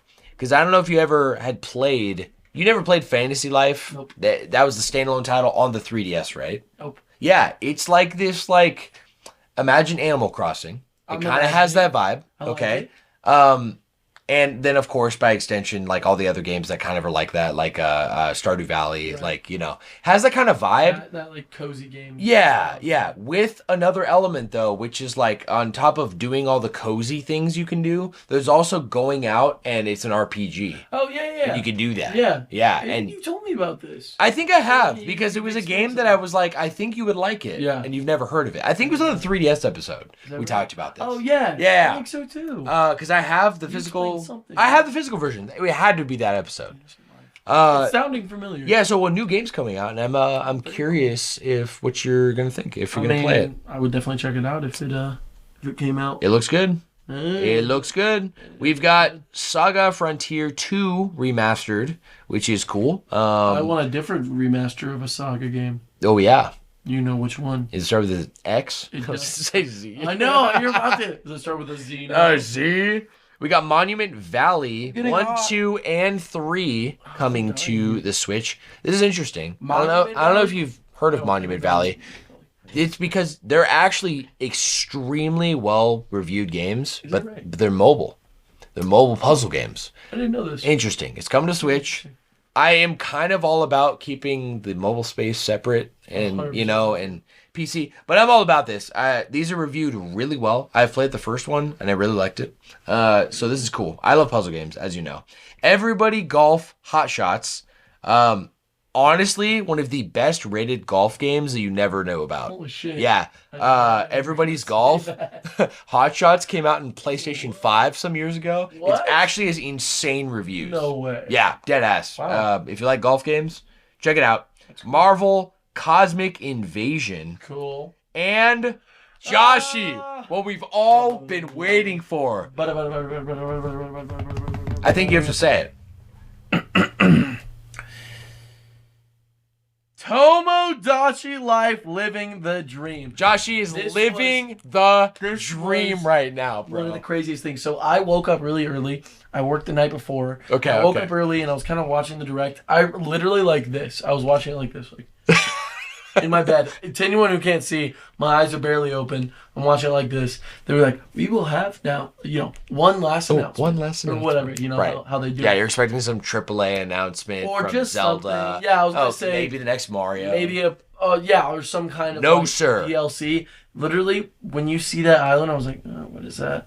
You see like a me, and I literally in my bed I shut up. I was like, no way. No way. No way. And then you see them talking what they're talking about, and they're like, I really want to go here. This sounds really fun. The second I knew was when you see them fight. Have you watched the trailer? Yes, bro. Okay, when they're fighting and they're throwing the stuff at each other, it's like a bunch of random real objects, and they're like, bro. That's what happens when like two characters get into No, I was losing it at the end of the trailer when they show it, and then they have like the after part, and it's the massive me coming up, right? Like, and, it was a dream. It was just a dream. I was laughing so hard. Listen, Sam, this not only has it been 11 years. It's been between 10 and 11 years since the last Tomodachi Life game. A couple things I want to mention.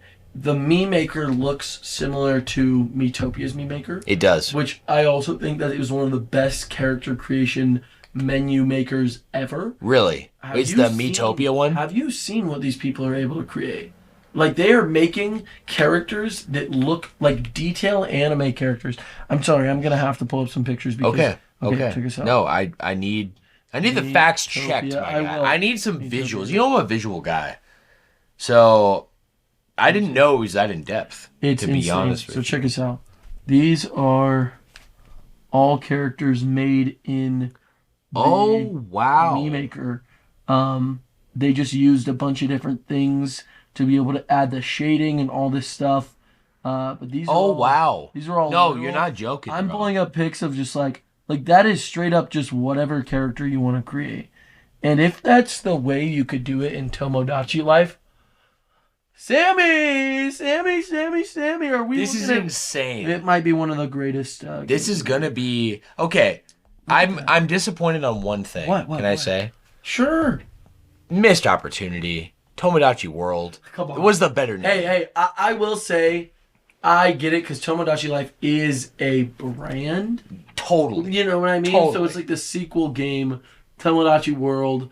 They're not really doing a world, What it looks like is it's an island, like it was before. Okay. But it looks a little bigger. Looks like more things to interact with. We saw more camera angles. I don't know if that's just the way it was. Tomodachi Life was very static before, and you would literally tune in on different spots and check what your people are up to. True. I honestly feel like they're probably going to add more because they're probably fully just going into the hardware, you know, and they were so limited before. And it was about the 2 screens, right? Yes. Yeah. That was how you interacted with everything. Right. It was very much 2 screens. I don't even know how you would adapt Tomodachi Life into a Switch game without using the touch speed itself. Yeah. Or using gyro controls. You just got to be real clever, right? So I guess you would. I'm so stoked for you, bro. I can't believe this is real. This is my dream I can't believe game, man. Yet another thing you've spoken into existence on this podcast, man. I could not want anything else more. And I honestly love, I will say, it was a total meme, to be honest, about the Tomodachi world because living the dream. Living the dream. Dude. You're living the dream. Joshy. It's so exciting. So hype. I'm so happy. It really let's wrap this main topic. I'm sorry. No, this is the main news. Topic. The main news, all right, with the Nintendo Today announcement. So I didn't check this out on my own personally. Yeah. I haven't. But did you see this in the direct? Yes. Yeah, so what Shigeru Miyamoto came on and he announced and kind of explained this new app that delivers the news, comics, original comics by Nintendo, and just more stuff for Nintendo fans. It really seems like it's like a little bit of like My Nintendo combined with like the failure of a Nintendo Online app. Right. And they're like making it an actual I think app. what it is kind of like a better service, especially since Twitter has kind of been like Nintendo has removed themselves a lot from Twitter. For sure. I think they need a place to deliver information directly to you. Directly to you. Without relying on, just YouTube videos or stuff like that too. Yeah. So it makes sense. Yeah. It just seems cute too. I mean, I know. I probably am gonna check it out. Right now. It's available, isn't it? No, I'm gonna download it too. It is available. Let's do it. Let's do it right now, buddy. What's it called? It's called Nintendo Today. Y'all check it out. I'll have a review incoming. Ooh, to be honest. Oh, I gotta pee real quick, and then did you have any other news you wanted to talk about? Because I felt like we would. Maybe I'm pretty satisfied let's with. pee and let me think. Yeah, because I don't want to forget. No thinking allowed. No, I love thinking. What is good, my friends? Welcome once again to the official Flash Brothers podcast. Welcome this in. Weekly show is essentially 2 best friends sharing casual discussions centered around our collective interests. Wouldn't you say, Josh? I would say that's completely correct. In fact, I would say that's really well said. Beautiful. Beautiful. Thank you, brother. We got a blend, a perfect blend, you might say. A spicy blend of retro and modern topics framed around our collective, diverse interests. That's right. Often gaming and anime. We'll pretty much talk about anything. We will talk about everything. Yes. Everything that we want to. Yes. Right? This is a very personal show, I would say, absolutely. Joshy. Our focus is set, however, on spreading positivity, positive vibes within the duality of our informal yet comprehensive and informative content. That's We right. like to keep it cash, but we also like to go deep. And I think you and I, with the passion we have on things, we're deep divers. I was gonna say that's almost. I would say that's an important part of the show. No, Yes. that's it's a deep dive into everything that we like to do. Everything. It's essential, man. Yeah. While also having a dream, Joshua, of building a vibrant community where you, at home, can become a part of the crew. That's right. Joshua, our episodes drop Yes. every Saturday at 5 a.m. with pregame dropping 24 hours in advance. Gosh. I will say this is a loose schedule, Yes. obviously time forbid, and this is a 2-man team. That's right. So that's the goal every week. Yeah. Available everywhere. Perfect. So personally, I like to use Spotify. Me personally, I use YouTube Yes. Music. Joshy, someone might be wondering out there how they might become a part of said crew. That's a great thing to wonder. How they could join the community. That's right. Join the fleet. Well, We would wonder no say- further, right? Yes. Questions, comments, theories, discussions, and more. And more. Can be written in, my friends. Yes, sir. Patreon.com/Flash Bros Podcast, where you will receive direct updates, Discord access, and you can sign up and see our very special gold tier sponsorship. Gold tier sponsors. Gold tier sponsor. You might be asking. Yes. What is this, Josh? That's a great question because I'm honestly wondering that. Yeah, We've been well- doing this for a minute, but I've never asked. Well, Honestly. I should have. I have an answer for you, buddy. Good. It's about time. It is a list of our VIP crew. Yes, so there's unique perks here with special recognition during each episode, access to all of our exclusive premium content available through we've got 2 miniseries right now. That's right. Still growing. That's right. And all of our Patreon only posts directly through the website, the ability to directly DM us through Patreon, as well as even send us a text message if you know us personally. Absolutely. Exclusive channel access within our Discord community server, and there's also a link on our Patreon, and it's absolutely free to join. And a membership lock-in. Oh my gosh, which wait. means there's a permanent subscription price for you. Are you talking about like forever, or you're Forever. talking about like for the next couple of years? No. Oh, you're talking about I'm saying forever. if you signed up today, $5 a month, pay that forever. Forever. In fact, Yeah. even if, we all understand money issues. If your card declines. Oh, yeah. Even if you get a new card, Yeah, you forgot to new card. update it on Patreon. Oh no! Patreon is so dope in that it's Yes. not one of those sites that'll just cancel. Right. You have to hit cancel yourself. manually. Yeah, that's Yes, right. So That's right. unless you cancel, Yes. you'll pay it forever. Well, thank goodness. Thank goodness. Yeah. But Joshy, what if I don't want to sign up for anything? I think that's a pretty reasonable thing, me personally. I think that that's something that you could probably get away with not wanting to do. I would So- say it's absolutely okay. Right. So Yes. help me out here. Let's say I don't want to. What are you Flash gonna do? Bros Podcast at gmail.com. Simply send us an email, or even easier, if you check out each episode on Spotify, there's a Q&A Oh, yeah. or comment, and you can leave whatever you want directly on that post. Come directly to us. I think that sounds perfect. Hey, in man. fact, I'm typing it in right now. I'm going to email you at this very second. Test it out, I'm testing baby. it. Your support, my friends, means genuine growth for this podcast and our community. And Josh and I are all about that love. So we love you guys. Thank you for being a part of all of this with us. That's right. We couldn't do it without you. We literally are nothing without you guys. You guys are the lifeblood of this whole idea that we have going. You know what I mean? Oh, Right? I know exactly what you're saying. That's what I'm saying. Ready? Three, 3, 2, 1. one. Phantom crack. Got it, baby. Yeah, buddy. Actually, so we should we explain what happened? Yeah. So what should we even say? We took a quick break. Well, we had dinner. Oh, dinner break. That's what we Lasagna. said. Lasagna. It was so delicious. Yes, it was so good. So good. I think it knocked Josh out into a food coma. I literally took. How long was I sleeping? You were like, I woke Dude, you up I because you were was- definitely asleep or about to be asleep. I was deep in. I remember when you woke me up. I wasn't quite asleep yet. But I Okay. was like on that edge Yeah. of it. And I'm like, hey, buddy, Yeah. you okay? You're like, I just need a half hour. I think you literally were asleep for exactly a half hour. Boom!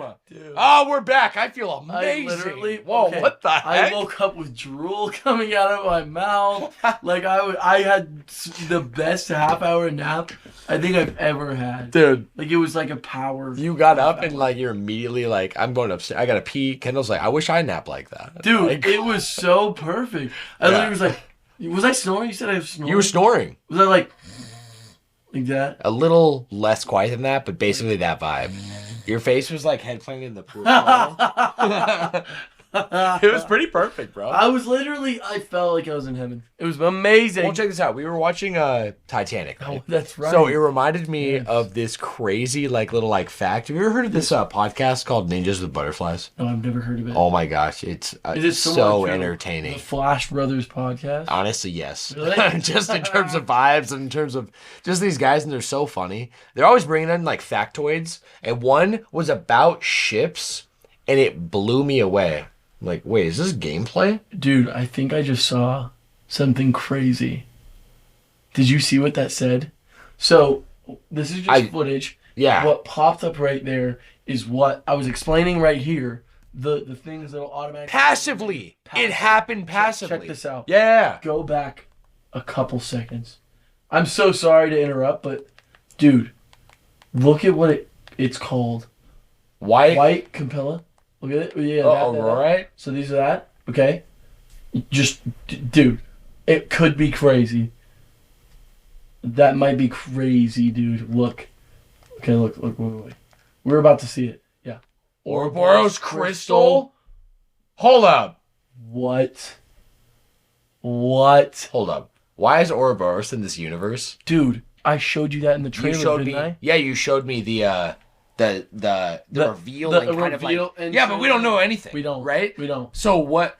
I don't know. Where's your head at? I have no idea. Here's my thought, though. crazy. From what I've already seen, just to get a little bit on the topic, for anyone who doesn't know. Right, we'll get back to Titanic. That's fine. Xenoblade Chronicles X, the Definitive Edition I'm playing right now. Takahashi is doing something crazy. I just know it. We have footage up right now from Xenoblade Chronicles X. This is from Definitive Edition, right? It has to be. Yeah. Wait, no, this video is actually kind of It's old. older. Yeah, never mind then. It must. No. 8 months ago. No. 8 months It's ago. fine. It must be just the same name. But So they already had Ouroboros. That's weird, bro. that is That's weird. crazy. Why has nobody said anything about that before? Well, okay. There has been a huge theory is that Mira Is a pocket dimension. like the pocket like existence of Ouroboros somehow. Sorry, of origin. Origin. Somehow, Yeah. like, because Mira is crazy. Mira is weird. Mira is an anomaly in the universe. Do you think it was like, you know how every light needs a dark? Do you think like the creation of Origin and it being light that created this? Yes, or right? something. Or something. I don't know. I have no idea. I think it's you know what I thought of when you were showing me this mapping thing? Yes, I yes. kind of thought about, isn't that how the UMN was created? I have no idea. Isn't it like the UMN if you're mapping it out? It and is like probing the that's what you're planet? trying to. Frontier Nav is like you're trying to create like it's literally like a network you're trying to create. Right. Yeah, that's a good one. Mundus network. Nice. I like where your brain's at. I'm trying, bro. Yes, sir. Yeah, no, but I get I it. like Okay. it. Well, let me bring your brain to my brain real yes, quick. yes. We're watching Titanic, and it reminded me of like something off this guy's podcast. Oh yeah. That was just really relevant with ships. Okay, nothing more than just ships. Okay, all right, okay. because Like you know boats? like while I was watching, you were falling asleep, and Kendall and I were watching literally the end of Titanic. I was deep in. Oh my gosh! And I'm like watching it, and I didn't remember. Dude, it's so good. That's such a peak movie. I know. Actually, I've never seen it completely through. I've only seen it completely through as a child. So now seeing that some quip ending, like the writing, the choreography, what they're showing, Yep. and, I'm awakened to all that now. So I'm like, all right, I knew James Cameron's like, Right. there's a reason he's James Cameron. Right. But James this is like, Yeah. this is crazy. Yeah. Like when she's waking him up and he's frozen against Yeah. like the thing and Yeah. just everything, the writing. So anyways, ships. Joshy, I got something crazy for you. Okay. December 5th, 1664, Whoa. right? A ship. We're going far back. We are. Okay. But it's relevant. Okay. There's There's a connection. there's a theme here. Yeah. See if you're connected. Okay. So December 5th, 1664, a ship sinks, capsizes off the coast of Wales, specifically off the Menai Strait. Okay. 81 people died on this ship. There's Okay. one survivor. Okay. His name is Hugh Williams. Remember that. Okay. Hugh Williams. December 5th, same day, 1785. This is over 100 years later, okay? A ship capsizes in the exact same spot. Weird. Everybody dies but one guy. What's his name? Hugh Williams. Hugh Williams. No way. Bro, What? August 5th, Stop. 1821. Stop. Another ship capsizes in the exact same spot, No way. and everybody dies except for one guy. Hugh Williams. Hugh Williams. No fucking way. Yes, fucking way. He's Hugh Williams and August 19th, No way. It's still going. 1889, like 70 years later. Uh-huh. A coal barge, bigger, much bigger, I think, than these ships. Sure. Okay. Sure. In the same spot, a ship capsizes and everybody dies except for two people. Two people. Is it Hugh and Williams? They both were named Hugh. What? What? What is this? Who's Hugh Williams? I need to name my son Hugh Williams. Yeah. That's wild. Yeah, so I have nothing else for you other than look it up. This actually is real. Deadass. I love this kind of factoids. These are the kind of stuff we need. This is what I live for. Little factoids, little historical weird anomalies. We should bring Strange some. ones. We should bring some like Have origin you level heard- anomalies to the absolutely. podcast. Have I you think. heard? I don't have it now. Okay. But the similarities between Abraham Lincoln's death and JFK. Have you heard these? I have heard that they're heard? really similar, It's like scarily similar. It's weird. Really weird. Really? It's like the birth and the death of Lee Harvey Oswald and who's the guy who shot Lincoln?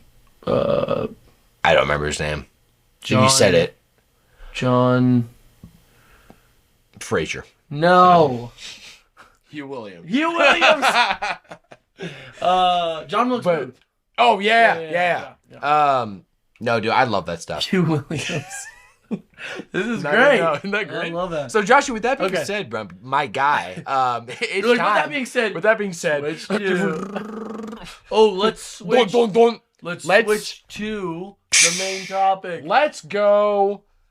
Ding, ding, ding, ding, ding, ding. Boom. Boom, boom. Joshua, we're here. I have to discuss today's main topic in an orderly fashion to make it cohesive. Yeah, that's where I'm looking for. Cohesive? I was going to say concise, but no. Cohesive, conhitive, donkey-doriev.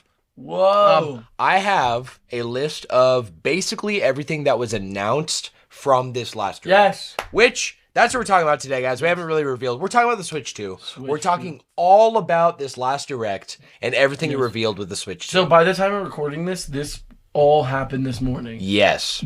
By the time this comes out, it'll have been a couple days before. Yes. Yeah. Yeah. But by the time we're talking about Specifically, this what now, is the this date? is the April most- 2nd. this is everything we know. Everything. Everything. Yeah. Let's get fucking let's into it, dude. let's just dive right in, Josh. I don't want to delay anymore. Me neither. Let's start with the Nintendo Switch 2 is launching June 5th for a price tag of $449. $449. $449. Wow. Yeah. That's pretty. Higher for a- than what we thought it would be. By the way, I Switch do was what? remember we speculated 300. We said 300. What was the Switch? 300? Or I'm sorry, didn't we say 350? No, we said 350. We said 350 because the OLED was 300. Yes. Right? What was the original Switch? I thought it was 300. The Switch launched at 300, I think, and then it went down. Or did it launch at 250? No, it wasn't 250. It wasn't It went 250? down to 250. It went down to 250. Okay. So that means this is launching, I don't even know the percent there, I guess. 150%? Yeah, What the original Switch was? That's pretty hefty. that is. And Um, that's definitely one of the most expensive Nintendo consoles. I can't think of anything more expensive. yeah. Well, Yeah. I think we should, let's save price for the very end. Okay, Because okay. I think price, the thing with price, Yes. especially in terms of technology and for us as gamers, Yes. price is always justifiable. Right. You just got to be able to justify gotta it. be able to Okay. justify it, So for I don't think we can discuss what we feel about the price yet until Mm-hmm. we go through everything that the Switch 2 has to offer. And they basically unveiled everything. I don't Yeah. think there's any big secrets at this I point. don't know everything though, because I haven't looked into pricing. Perfect. Yeah. 'Cause that was we revealed will get there. in like the treehouse and like Yeah. So I didn't see that. I only saw Perfect. what was revealed in the direct. Yeah, there's more pricing that I think might shock you. Okay. Because literally everything you can think of has Yeah. gone up. So you want to say that till the end? Yes. Okay. Yeah. Let's do it. So 100% let's get to what get in the meat. what they showed off on the Yes. forefront. Yes. The mysterious C button. Oh yes. Oh yes. yes. Which is known as with the game chat Yes. button. The game chat button, which is not what I thought it was. What did you think it was? Remember, I thought it was one of those trackpads. Oh Yeah, yes, remember? you did. That was my huge point, and I was wrong. Okay, I'll admit everyone I was wrong. You got something way better. I was not expecting something as awesome as this. Oh yeah. This is the best Nintendo has ever done when it comes to a console's ability to have any kind of game chat. Dude. Switch had none. None. Zero. Yeah. Wii U had kind of a weak one, if you ask me. There was Wii U chat. Bro, who used that No, shit? no one's Nobody. using No, it. everyone's using I used, Miiverse. yeah. Right, which is amazing. No, so let's specifically I guess like summarize what this new game communication thing shows. So what they showed off with this, game chat is one word, and like the game and the C and Yes. chat, the two words they're put together, Yes. right? Each capitalized. So Yes. that's their copyrighted Officially thing. It's going to be game- called game chat. It's game chat, which I yes. love. I do All too. about that, all right? I do too. So it's a new way to play socially all together. Yes. And they showed a shit ton of features in this game chat section at the beginning. Insane. Way more than just like a chatting thing. So off rip, it's got boxes on the bottom Yes. where you can like talk to each other. pulls and up. We're playing the game, and I'll see your face, you'll see my face, Yes. and it'll show the game streaming to the other person. Yes. Right? If you I'm jumping ahead with the camera. I was gonna say, right? if you want, you can stream your game. At Yes, the bottom. you can stream your Up to game 4 live. people. You want to view, zoom in on somebody else's game to see exactly what they're talking about and look at their footage. You can do that. It lets you do that. Everything is with this button, Which is to be able to move around. crazy. That's crazy. Nintendo has gone all in on this. Did not expect it myself Did either. not expect it either. Camera, okay.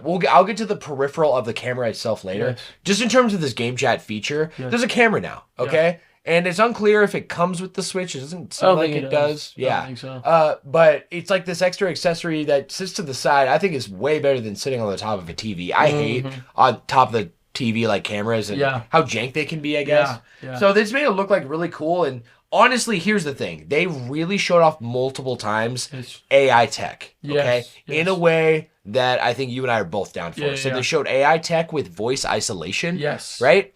And they showed AI tech at the same time with face isolation. The body like, isolation. Literally. too. So it's like streaming on the fly with a green screen that you don't have. Yes.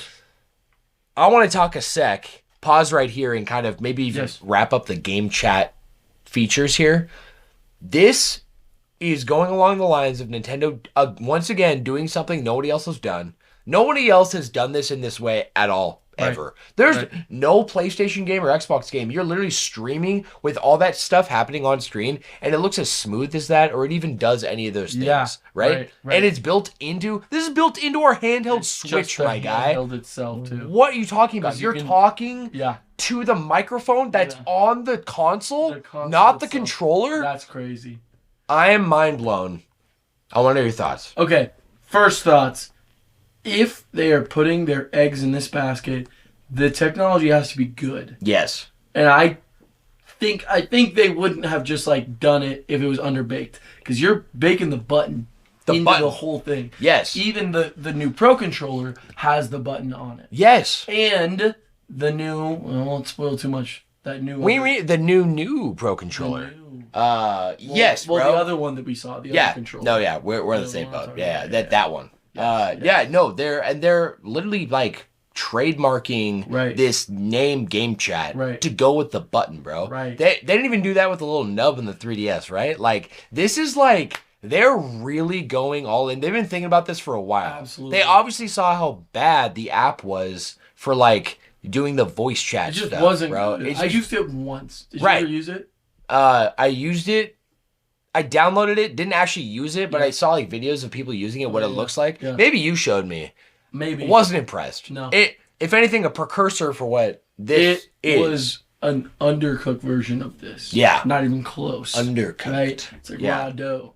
Raw dough, bro. Compared to what looks like a beautiful baked cake. Yeah, I love how I could see myself using this, and I'm not normally into like that, I guess. Sure. Like Sure. I like with close friends, sure, but like it's just a norm thing. Something I'm like even thinking about. Nah, I'm totally fine with like we just call each other Yeah. or like Or having, FaceTime like, or whatever. Or FaceTime or Discord. Yeah. Because Discord exists. Yep. So you're going to have to, compete with that idea, which is why that Nintendo app didn't make much sense. It's like, okay, if we're doing this through the game, we might as well just call each other.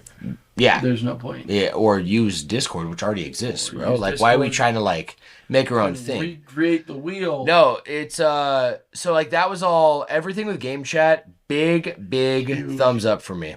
I'm happy with it. Thumbs up. Okay. Let's keep going down this list here. Multitude of the features revealed. So obviously we knew about the screen. Yes. What we didn't know is they're showcasing 4K 4K resolution. 4K resolution Docked. support. Yes. Docked. Yes. Right. This isn't 4K handheld, but they did say that the pixel density Yes. is something like a third better Yeah. than what the original Than what it Switch originally was. was. They showed like an example too. I don't From an remember- old Switch game. Yeah, I don't remember the numbers, but it looks clear as what Yes. they're saying. Yeah, there's more pixels, right? right. It's a higher res display, like right. legitimately. Yeah, So, yeah, higher res, I'll be honest, I wasn't exactly expecting. Yeah. I think if I remember right in our predictions list, we didn't say this, by the way, we tried finding the predictions list. I wish we could. No idea. I think it's in like an old notebook, and since we moved, I'm just giving up on somewhere. it. Yeah. We'll bring it up when it's relevant. Find it. We'll find it. Or but get our hands on this one. from memory, Yes. once we get our hands on this bad boy. ready? From memory, I think I remember one of us giving a 1080p or like some upgraded screen resolution, but I don't think we said 4K No. for the handheld. So this falls about in line. So I really appreciate that, Going with especially because it's a bigger The screen. predictions too. I remember predicting a camera. You and did. It is an add-on. You but did. there are games built into it, like what we saw with that. I won't say too much, but the Mario Party. Oh, we can talk about that. So like talk about the camera. The camera's a peripheral. Yes, 100%. Yes. They showed it off in Mario Party, There's, like, which is games. awesome. Yeah, I love. Like that. you're playing and on the minigame screen, Yes. it's like the icon, it's like your live reaction, Yes. you're fighting each other. I'm all about that because Me there's too. like some of those quirky ass DSi. No, it's DSi because I had a camera. DSi or and- the Wii U. Yes, Wii bro. U with the Nintendo Land and the way it worked. Yes. And the way I had the camera on. Love that. Yeah. Huge. yeah. Anyway, but my prediction was possibly a camera, and there is. So, hey, come on, I'll get. I know. I actually appreciate that it's not built into the Switch. For like it was kind of a thing like with when the Vita came out. Yes. It had a front camera and a rear camera. That's right. Now, as an average Vita gamer, how often do you use the cameras? You specifically probably did 99% more than any other Vita gamer. Me? You specifically. for sure. Because you played a couple of games with it. Well, there's Right? my favorite. Tearaway. Jinx, baby. On it, baby. We're on it. Which used it perfectly. Right. But other than that, are you using it? No. Not really. So you're paying, the argument is you're paying for Right. both cameras Right. in that hardware. Right. Wouldn't you can make an argument saying, I'd rather save $50 and Right. not have that. Theoretically, hopefully, Right. I could save some money if I'm not going to use it. So Right. I think they went that route I think they did too. with the Switch 2, and And I I really think it's appreciate smart. that. That's what Yeah, I'm saying. especially because of the price point being Yes. $450. Okay, obviously there's tech in there Yes. that needs to justify that, Right, and right. then it maybe with the camera it would have been $375 Sure. or $475. Yeah, $475. no, let's save the camera. Yeah. Yeah. Save us a couple bucks. Yeah. The system itself is what is selling. You know what I Absolutely. mean? Absolutely. So Yeah. let's keep trucking down the list. very We've got cool. the Joy-Con 2 controllers. Two, showing off. Yeah, showing off Everything we everything were we talking saw. about. Everything we thought. And Mouse mode. dude, Mouse brought mode reveal. Reveal? I brought that to you and you were like, what are you talking? You were like, Oh, what? yeah. I never heard of this. Yeah. And that Never that knew. whole idea of, Everything like, you said them about it, sliding on the it's table, just what they showed. It's what it is, plus more. And this was what blew me away in the presentation, is the mixture of gyro aiming and the I tabletop literally mouse. didn't even think about I didn't that. think about it either, because there is no mouse that does that. Right. At When least you not, s- not that I know of. Right? I think you're right. I I can't think think. when you said that, you're like, yeah, there's no mouse that does that. I'm like, wait. No. You're onto something. Exactly. That's crazy. It's crazy. And they showed off, actually, we'll get there with software, but the C button, so C button on the Joy-Cons. yeah. The mouse mode was huge. The magnetic detach, it pushes it away. Yes. That was my prediction. That was your Yeah, prediction. that it literally was a physical It eject physically button. ejects. Yeah. And it was even what you said. This was a long time ago. That little like how it creates a little like lock. Yes. How it's like you literally can't get it off. That's what it is. That's Yeah. exactly what we were saying. Literally, and that little nubbin in the middle, Yes. it pushes out. It pushes it out. It's literally what we said, bro. We were called talking about that it. shit. Great job, Sam. Dude, These Joy-Cons look beautiful. they look so beautiful. I completely forgot to say, I'm sorry. Along with this hardware, the screen is a big deal though, because in handheld mode, Yes. it doesn't matter if you have a good TV now, because there's 120 FPS mode. That's incredible. I am not kidding. 120 That is FPS. the biggest shock. I would have never guessed. Like I'm not kidding. 4K is crazy. Yeah. 120 FPS 120 FPS. in a Nintendo game. Nintendo console, bro. That's insane. What? That's insane. Yeah, I am so all Yeah. about this. I remember I was watching the presentation with Drew, and I was telling him when like it was like showing the things off. I'm like, bro, look, 120 FPS. He's like, no. He's like, Yeah. no way. No way. Pulls it up on the screen. He's like, what? Are you How? fucking kidding me? Yeah. How? Like, It's Nintendo. It is to the point right now where like gamers who are PC gamers who've always just said no to Nintendo or no to consoles, they can't ignore that, bro. Dude, that is That's absolutely unignorable. crazy, man. And not to but to go with the tech too. I will say, just with mouse mode, which for me was the most excited I was. Oh yeah. Originally, it really does seem like it was everything I was talking about. I even gave an example as I actually completely yes. How I gave that example, Civilization, and how that game works better with a mouse. Absolutely. They showed it off. They were like, yeah, because of the new mouse mode or whatever the hell they're calling it. They showed it off on exactly Civ. Exactly. Civilization 7. The newest one. Probably 7. I think it's 7. Final Fantasy Civilization 7. Yeah, you 100% I'm not kidding. Everything you explained to me and what I remembered from mouse mode, I was literally watching that this morning like doing it, dude. It's like Josh literally just knew everything that was going to happen. It was like I literally was like, this could be one of the most incredible things, and they're doing it. And they're doing it. And they're not just doing it, they're implementing it immediately. Immediately and hard, bro. Which we'll get to because software. We saw some game examples, all right? That's right. I'm getting excited. Oh, yeah. Let's keep on the hardware. Yes. Okay. Secondary USB-C port. Yes. Okay.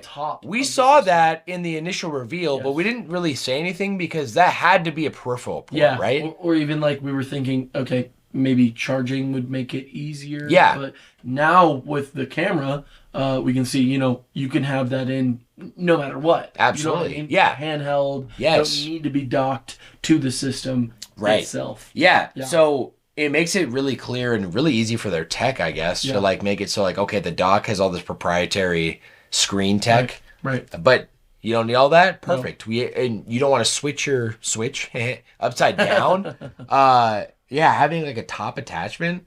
Bro, it just makes sense. It's actually pretty genius. It really is genius because, I mean, I think we've all been in a place where we're charging a Switch or we're trying to play it at the same time too.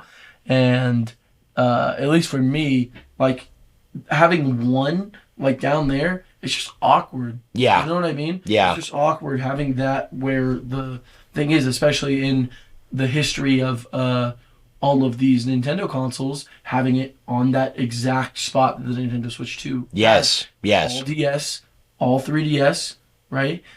Even the I actually Wii U really like of that. sorts. It's a nice homage. It is. It is. I love it. And think about this too. They've never, I don't think any gaming console ever I can think of, but no Nintendo console at least What do you think? has had 2 charging ports. Never. Never. I can't even think of another console. Right. even the Steam Deck has 1 USB-C port. That's right. Is it on the back or the bottom? I think it's on the bottom.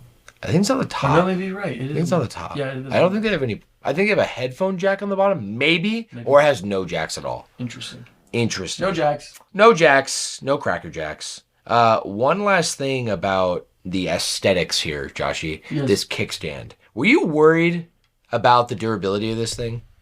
Oh, like when I saw the kickstand? Yeah. Maybe a little. Like the fact that it's like skinny. outlined. Yeah. And skinny It's instead skinny. of being a solid brick. Like Which- it's like, I thought that was amazing. Yeah. And they did it right. I love the OLED's kickstand. Yes. But didn't they say it was metal? They did say, I don't think they said it was metal. Or I don't know if they did. They definitely said durable. They said the word durable during them showcasing it. Right. And I think it's not an accident. I think it looks flimsier than it actually is. Right. Because I was worried Right. for sure. 100%. Like this thing, oh, did they not learn? Right. Okay, it's a little reinforced compared to the original, but like the original had big complaints on how fragile it was, right? Right. And they made the OLEDs perfect. What are they doing? No, I feel like really confident now, and I don't think it was an accident they said durable. 100%. So 100%. that's all amazing. Yes. Yeah, so increased processing power, graphical performance. Obviously, that makes the 4K and 120 FPS possible. So insane. Crisp audio quality and spatial 3D sound. That is very welcomed. Yeah. You know? Incredible. I'm just so Just sounds like impressed. the evolution of the tech. It just is the evolution of the tech, bro. Like way more than some like it actually is deserving of the name Switch 2. That's what I'm saying. It's not just like some kind of like, sequel Switch system. V2. It's the like everything the Switch is needs to be now. Yes. It is Yes. the hunk of tech. It's amazing. Internal storage, 256 gigs Yeah, from 8. that's amazing. That's insane. That's 8 times what you got initially, Yeah. right? Yes. No. More than that. 8 times. No. Yeah, no. It's 16 200. times, Yeah. I think. I don't know. Something like that. Some Who's gonna crazy fact check us? astronomical amount. Johnny, fact check us. Please. Johnny, please, bro. I think it says it in the Oh, does it? in the trailer. Yeah. Okay, they also showcased OG Switch games are compatible on the Switch too. They basically said other than just like some things that need a specifically the old Joy-Con. Yeah. Which I guess hypothetically you could connect that via Bluetooth if you really wanted to. Theoretically. So you're not totally like out of whack Yeah. there. But I think that more means something like 1-2 Switch, possibly, or Nintendo Switch Sports, or what's the other one? The Nintendo Labo. Yeah. They were very much reliant on that literal tech. Right. You know? Yes. Okay. This is going now like reintroducing their like virtual game card system that they talked about in the last week's direct, all right? Yes. So multiple people can play one title with Game Share. Right. So this is a brand new Switch 2 feature where players can share and play games with others who do not own the game. They can just invite each other to play via locally. So if there's a multiplayer game that plays locally and you don't have the game, that doesn't mean you can't play together. They're like really pushing this like demo system of reach, which I think is really smart. It's pretty not. I also agree. It's pretty anti-Nintendo, to be honest with you. Like, it's, you always just run into issues of game sharing across the board. Right. And they've kind of, like, completely gone away with everything Well, I think up until now. Yeah, absolutely. I think it's smart because with a console like this, especially one that is going to be dealing with the previous console's entire library, you need to have a plan for this. You can't just like jump in without any kind of game sharing idea. You need to take care of it now. Yes. So the fact that I even think, they announced it before and made sure it was something they're focusing on with the original Switch, not the Switch 2, I think it's genius. I really do. Genius, bro. Genius. So blah blah blah. They talked a lot. They talked about like Nintendo Switch Online, and they talked about more features. I think we're pretty wrapped with the first chunk here. I do want to wrap with the Switch Online though, which is that they showed off. They basically said, "Oh, everything's Switch Online." Yeah. So the classic games library, Right. Everything we've gotten so far, everything we got so far is all just Genesis, cleanly, 64, coming over. Uh-huh. And then they announced that exclusively on the Switch 2 is the scream. Nintendo GameCube. Nintendo GameCube is exactly what I call, by the way. The dream. Yeah. This is the dream. You know for what me. really hit me when I was watching it? Having F-Zero back. Wasn't that the first game they showed? It No, was it was Wind Waker. Then they showed F-Zero and Yes. they said online multiplayer.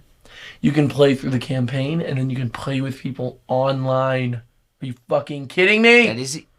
Are you serious? GameCube games online is actually insane. Yeah. That's insane, bro. I'm so hyped. Absolutely. The fact, dude, Wind Waker. They also showcased that. Like after beating Majora's Mask, Kendall and I she's like, I'll go through all the Zelda games. I'm like, speaking of, by the way, I wanted to say, I left my Wii U at Paula's house. Did I tell you about this? No. She's playing through Wind Waker right now. I forgot to mention that. Yeah. HD. Yeah. HD. She's loving it. She just got to the retail one. Little update. So man, I know, hey, fun. might I be able to borrow it after she's done? Absolutely. Just specifically for Wind Waker, HD.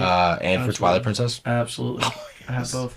Yes. Of course. Bro. Peak. All right. Yes. Joshy, let's is there anything else you want to add in right now before we get to the software? Not that Is there anything I missed? They're releasing a new controller, GameCube controller. Yes. That is. Yes, they are. Yeah, let's just bring that up. Yeah. We not just GameCube, bro. New Pro controller as well. too. Yeah. So First, the GameCube one, like Yes. you couldn't even tell from the front. Yeah. They just literally said we're re-releasing this controller, the classic GameCube controller, for the Nintendo Switch Online GameCube games. Right. But it's a wireless version. They tip it to the top, and it's literally a Pro controller. Yeah. And it's got the buttons. It's got Probably. I mean, I don't know if I could really put any one thing at the top of this list for what I'm excited for, but this is up there. This is up there. This for controller, bro. It's just, I mean, it's another example of like, I think it's going to have a lot more use than we even think. Like, it's not just for those old games.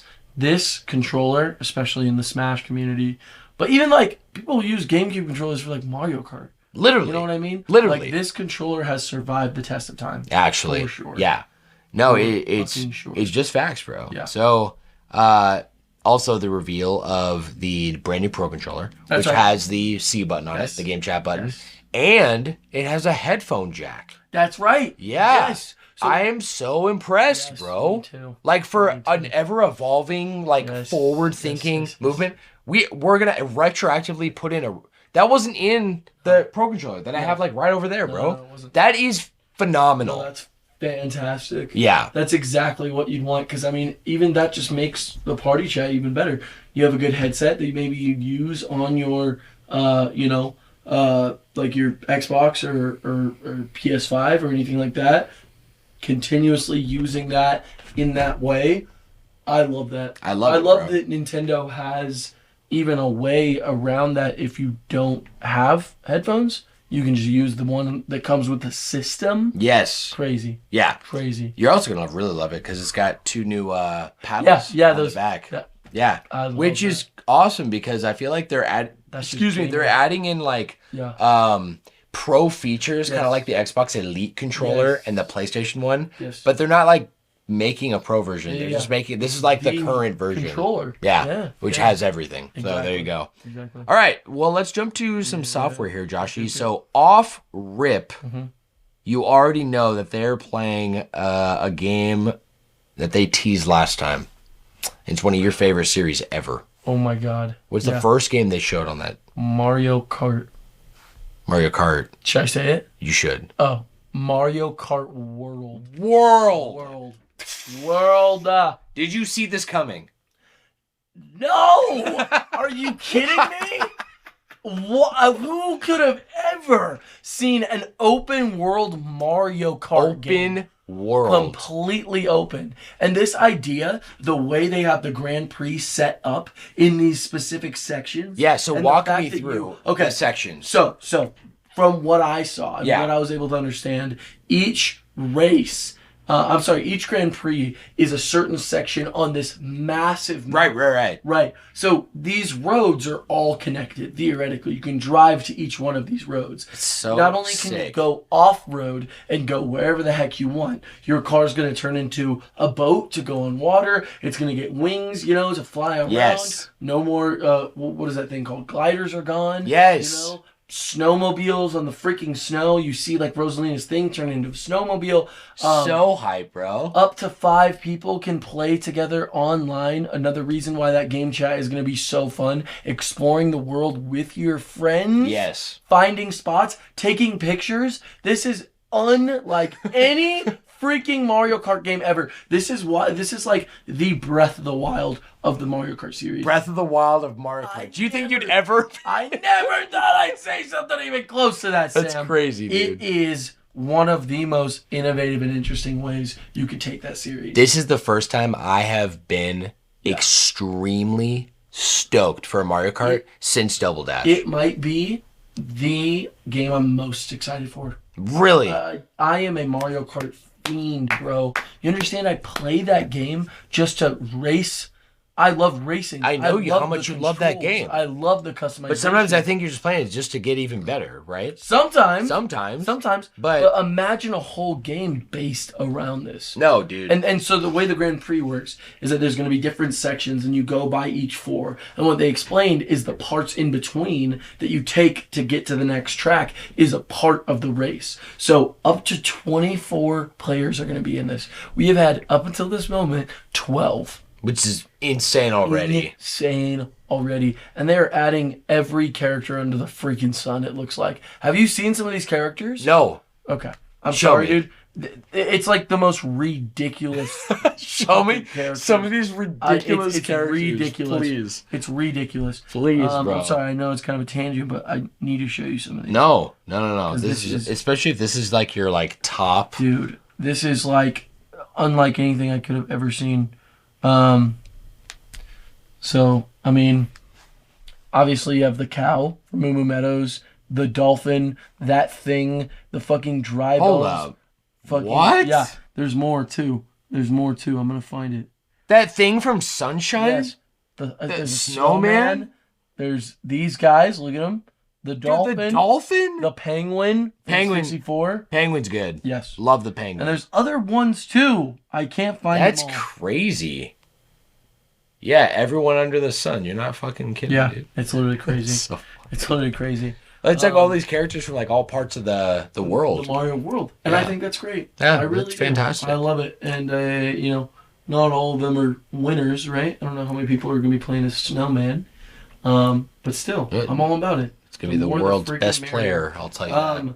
So the thing I'm the most excited about is that long knockout one that it showed. Yeah. It's like a really long road, and it's gonna have numbers at certain checkpoints where you're gonna have to keep up in the top, or you're gonna get eliminated. Or you're out. And it's kind of like this long knockout like road of like, dude, how long can you last? That is so fun. And free roam sounds like a dream, bro. Just driving your That car. is just the most practicing your exciting movement, thing to me. Just going wherever you want. You still haven't played Diddy Kong Racing, bro.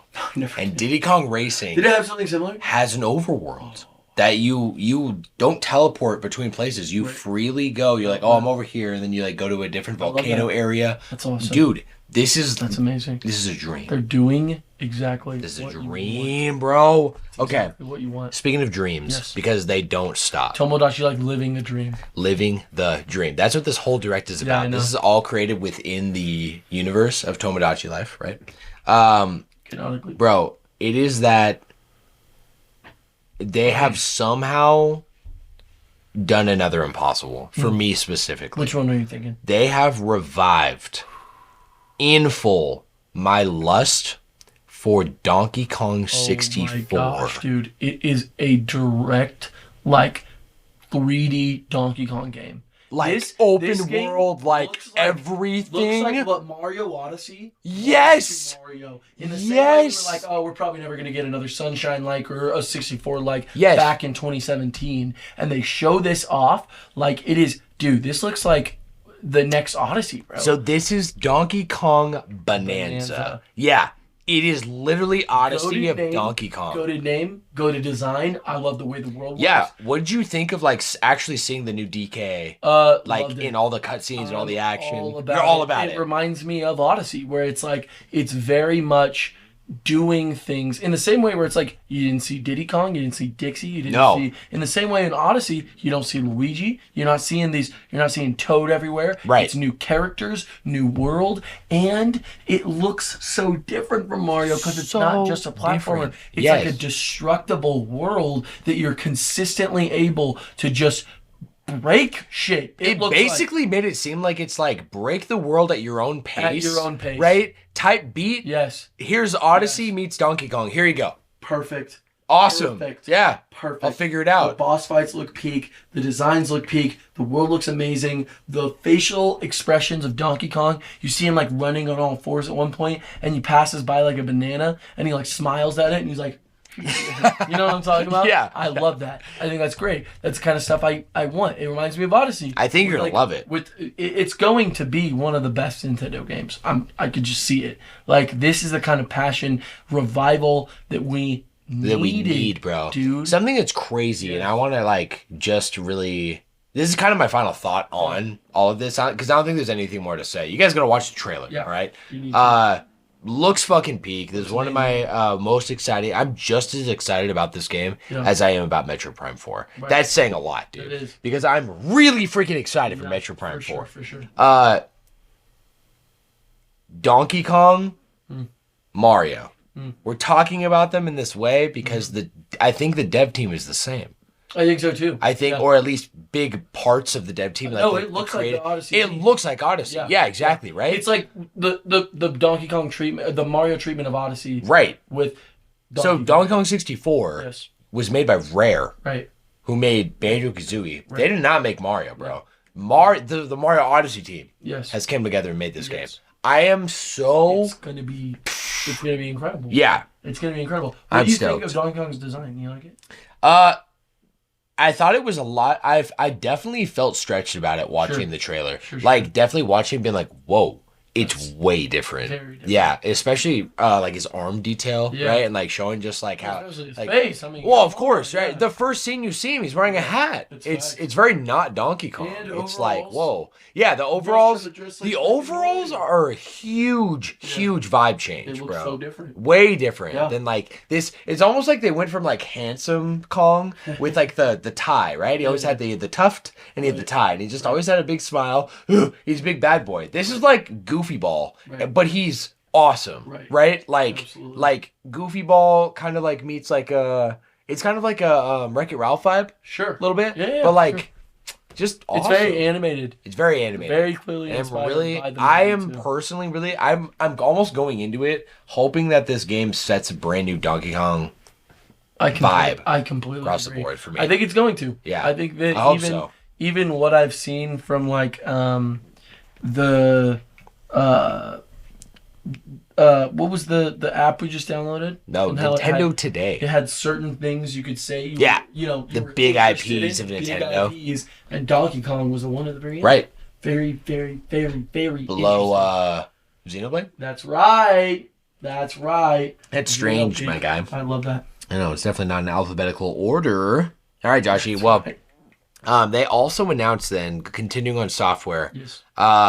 Basically an upgrade to existing Switch games, which we discussed briefly. We did. And we thought it was possible, but unlikely. Yeah.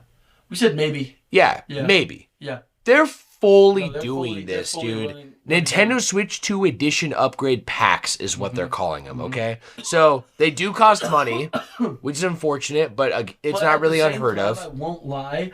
From most of them that I've seen, beyond like Breath of the Wild and Tears of the Kingdom, and I think Metroid Prime. Yeah. The games that are already out, like Jamboree. Yeah. And Kirby, by the way. Kirby and the Forgotten Peak. Forgotten Peak. Yeah. Yeah. They are having it's like a whole DLC story that's coming out with it, which justifies an upgrade price for me 100% because I would buy DLC for Kirby no matter what. Absolutely. You know what I mean? Absolutely. So to have that upgraded game and it run the way it's going to, plus the new stuff that's coming, that's just what they've shown us. They might do this for a lot of Nintendo games. I hope. I'm talking Odyssey. I hope, bro. I'm talking new Odyssey. Yeah, that would be insane. These ideas I had, because it's not just an upgrade. It is an upgrade plus new content. I would pay for new content, Sam. And you know what? I'll be honest. I'm probably Metroid Prime 4. I will absolutely upgrade because it's a mouse shooter. It's a mouse shooter. Samus is you're shooting with your mouse. It's incredible. It's insane. I can't believe it. I can't believe that's actually happening. It's gonna be real. Like, I genuinely can't. I'm so excited. It's gonna be amazing. It's gonna be amazing. I'm just repeating everything you're saying. Yes. So yeah, it's Kirby in the Forgotten Land plus Star-Crossed World. Peak. Give me more of that game, dude. No, it's even with its detailing, like, you know, for Tears of the Kingdom, for Breath of the Wild, smoother frame rates, faster load times, better graphics, making for a fresh experience. It might even just be worth it for that reason alone, which is what everyone else does. Right. That's what PlayStation does, right? 100%. They just put a fresh coat of paint on it. Right. This is that's the bare minimum. That's what I'm saying. And even the most I'm seeing where it's like with Breath of the Wild and Tears of the Kingdom, yeah, but those games are, maybe 4K Breath of the Wild might be worth price, bro. I don't know. 120 FPS Breath of the Wild might be worth it. You got me fucked up, bro. You got me fucked the fuck That's up. crazy. You know what they showed in the trailer too? They made sure to show them walking around in the Korok forest, because that legendarily drops the frames in the original Switch. You remember? You know They what? showed it in the I trailer. absolutely know what you're talking Yeah. about, and Yeah. you're 100% And they showed it in the right. trailer. He's walking around perfect. No frame drops I or nothing. didn't even put that together. That's right. Yeah, that's amazing. And HDR is also really cool too. HDR, Yeah, we didn't even I talk about meant that, to say but that yeah, earlier, yeah, but I a forgot. thing that's just built into the screen. Yeah. So, our worries, we had a lot of vocalized worries on this OLED downgrade. I did Okay. too. Yeah. We talked about that. We talked about this. Yes. They really made it seem like it's like these high quality LCDs. I don't think right. it's gonna matter. Because And I've seen high quality LCDs. yes, They are able to make stuff that literally sometimes I'm like, that OLED? It's like, no, it's not. That looks like OLED to me. it looks like because OLED. of everything that is built into it. Right. That's LCD. That's which is LCD. crazy. Yeah. Sounded The like it used to Vita Slim Yeah. from the Vita, Yes. that's LCD. Right. But you can't tell unless you literally put them both like them this, right right? next to each other. So, no, with the HDR, with Yeah. everything, it's gonna be exciting, my guy. It's gonna be amazing. I have something to wrap this here, Joshy. There are some other games, Yeah. but let's do this. I'm just gonna rapid fire down this list here, Okay. and then I want to talk about how they ended their Nintendo IPs. Okay. Okay, which do you remember how they ended the Nintendo IP section? Was it Donkey Kong? It was not Donkey Oh, Kong. it was the other one. It was It's your boy. It's Kirby. Oh yeah, Yeah. I was gonna say. Okay, I want to end with that. So, holy let's shit. wrap Okay, yeah, let's with like rapid fire. These are Yes. just like some upcoming games they showed. They showed Hades 2, Very which cool. looked. I mean, I'm sure. Do you remember everything I told you about Hades? Right. So, were you watching that? Yes. That looks It looks insane. actually insane. Like everything looks redone. Actually insane. Yeah. It like that's so hype. Yeah. We got the Dusk Bloods, bro. A A Nintendo From Software Switch exclusive. from software Never thought I'd exclusive. see the day. Never thought I'd You- see the day. Again, you got me fucked up. You This genuinely is got me fucked this up. shouldn't be happening. It doesn't feel real. And do you know what Dustbloods? Did you get the vibe of that? Bloodborne. There were guns. 120%. There were guns, giant chapels. Puts on the hat at the end. hat. I literally was telling Drew because the first thing you see is that guy sleeping. Yes. And or dead. But like, I literally was like, it's Bloodborne. It's It's gonna be fucking Bloodborne too. Bloodborne, But you can't dude. tell me with the name and everything they showed off, the guns, everything, the dual wielding, the way you Yeah, see them, the like trains. a sword. Yes, it is a spiritual successor of Bloodborne. If anything, it's a sequel or prequel. It's I in the same absolutely agree. vibe. I Yeah. absolutely agree. So, yeah, you already know Caleb texted me too, and he's like, Yeah, did he? Of course. It's going to be a Switch exclusive, so yeah, I got to get him on board. Caleb is not happy about the prices, though. I will be honest. Yeah. I mean, I won't lie. Already, it's pretty expensive. It's getting ridiculous. It's pretty expensive. So Especially at a tough time in my life. Where they showed off. Oh, dude, everything's just getting terrible. I know. To be honest. Hyrule Warriors: Age of Imprisonment. which is really exciting. That looks sick I for a Zelda lore guy. was gonna say it's really exciting. I will say though, I was not the biggest fan of Age of Calamity because it wasn't really in the timeline. Do you remember how? Do you know anything? I remember everything because I remember how hyped I was in the same way I'm hyped right now for this Age new of game. Imprisonment? Yeah, Yeah. just like I was Age of Calamity, Yeah. just for me to hear that it was such a disappointment. Well, the thing about it is it's cool and it shows things from that actually happened. Yeah, but the promise was here's like a Here's the complete story. lore yes, package Yes. to the game. but it's not. But it's not. It's like Yeah. an offshoot. So do you think they'd fuck this one up too, or do you think they're gonna give it a chance? I'm a little less excited just Yeah. because of I was if Hyrule Warriors the original ended the way that Breath of the Wild was set up and it all was just there was no time travel, there was no kind of like messing with the timeline really. Yeah. I would No be like canonical conflicts. deeply excited. I was already excited. It's really cool to see this stuff with the Zonai. Yes, ancient bro. Hyrule. This is going back further in the Zelda timeline than we ever have been, which is crazy. I mean, really, I mean, beyond Skyward Sword, Right. of course. But like this stuff, the Zonai, Hylians. So, because this would be like just after. Sam playing footsies with me. Don't on worry the about it, table. guys. This would be like just after the first demise, right? So, I didn't mean like theoretically, demise comes it back, gets a but little First it Ganondorf. gets a little. I was gonna say first Ganondorf for sure. Yeah. It gets a little. It gets dicey. Gets dicey. Okay. But I will say, more of that I would love to see. Okay. I would love to see. This last bit here I also of wanna say third real party quick, stuff. Oh yeah. Just about Warriors games. I don't know if I'm really a Warriors guy anymore. I get it. Like the gameplay loop. I was watching it and I was like, I just don't really feel like it. I mean, it's fun, Completely but understand, it's also bro. just like, No, for sure. I actually can be saying? honest. When I was watching it, yeah. my first thought Yeah. was, oh, it's literally Age of Calamity. It It's is. literally a Warriors game. But then they showed a little more, Yeah. and they didn't show any Warriors gameplay yet, and I was like, maybe this is actual cool. DLC, and I Yeah. need to get on tiers. Yeah. Boom, show the stuff, and I'm with you, bro. I was The just- vibe yeah. of like the gameplay loop is like, I was just like, yeah, I saw it and I I'm saw the characters good. doing it. I'm like, yeah, I don't know. I might just be I'll watch over- some videos. Yeah. I might yeah. just check out what they got online. No, I'm But- with you. I I don't really know. understand. I just might be over it. Like I really tried with Age of Calamity. I Yeah. got really into it for a little bit, and then just that gameplay loop, it just gets a little. It's like a cool concept, right? It's It's like this always a concept of great like solo concept. leveling, and you're Yeah. running around. You got an Yeah. army. All right. And it's great, dude. It's great, The feeling. that's all it when is. you first get into a match and you're just lifting dudes up, just boom, throwing hundreds of guys around. Yeah. Especially original Hyrule Warriors on the Wii U when I first played it.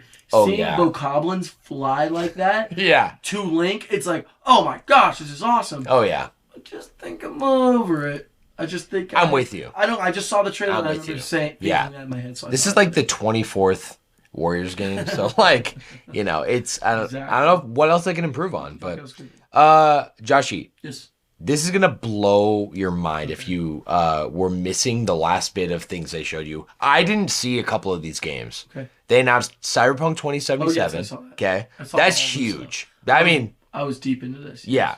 With the DLC. Final Fantasy remake, Yeah. 7 remake, Intergrade. Yep.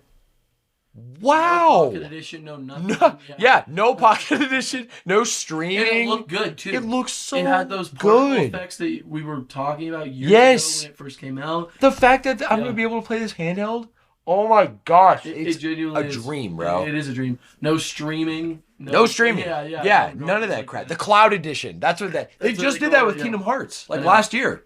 Bullshit. I'm not doing that. Street Fighter 6. That's really cool. That looks hype. And Amiibo.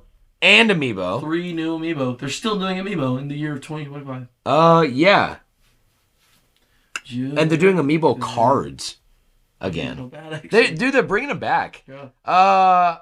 And it really wraps with yeah, I mean they got Elden Ring, which is crazy. They got Elden Ring, they got Tony Hawk's Pro Skater, they got Fortnite. I can't believe they actually showed Fortnite. Fortnite, baby. Fortnite just keeps paying them to throw us in there, bro. Let me get All right. They had one game that I think is relevant to us. That's Bravely Default Flying Fairy HD I remaster. literally said to Drew because I saw Flying Fairy and I was like, dude, I was like, this game. I literally told him I was like, this game has one of the craziest plot twists I've ever heard, and it's crazy. He was like, why? What? I was like, I don't even think I should tell you. I don't know if I want to tell you. You distrust Aerie, wouldn't you? Distrust her, man. There's one I'm really excited about, and actually, I probably should have told you more about it. But keep reading because I think you'll get to it. I mean, that's That's all kind you of were gonna it. talk about? Yeah, that's all I was going to talk about. Deltarune episode 3 and 4? Oh my gosh, yes. I skimmed right by it. So silly. I literally went right by it. Come That's on, on me. man. Listen, we were just talking about that too. You know what's really interesting? I completely forgot to tell you. I beat chapter 1 of Deltarune. I swear, and I beat the secret boss. Dude,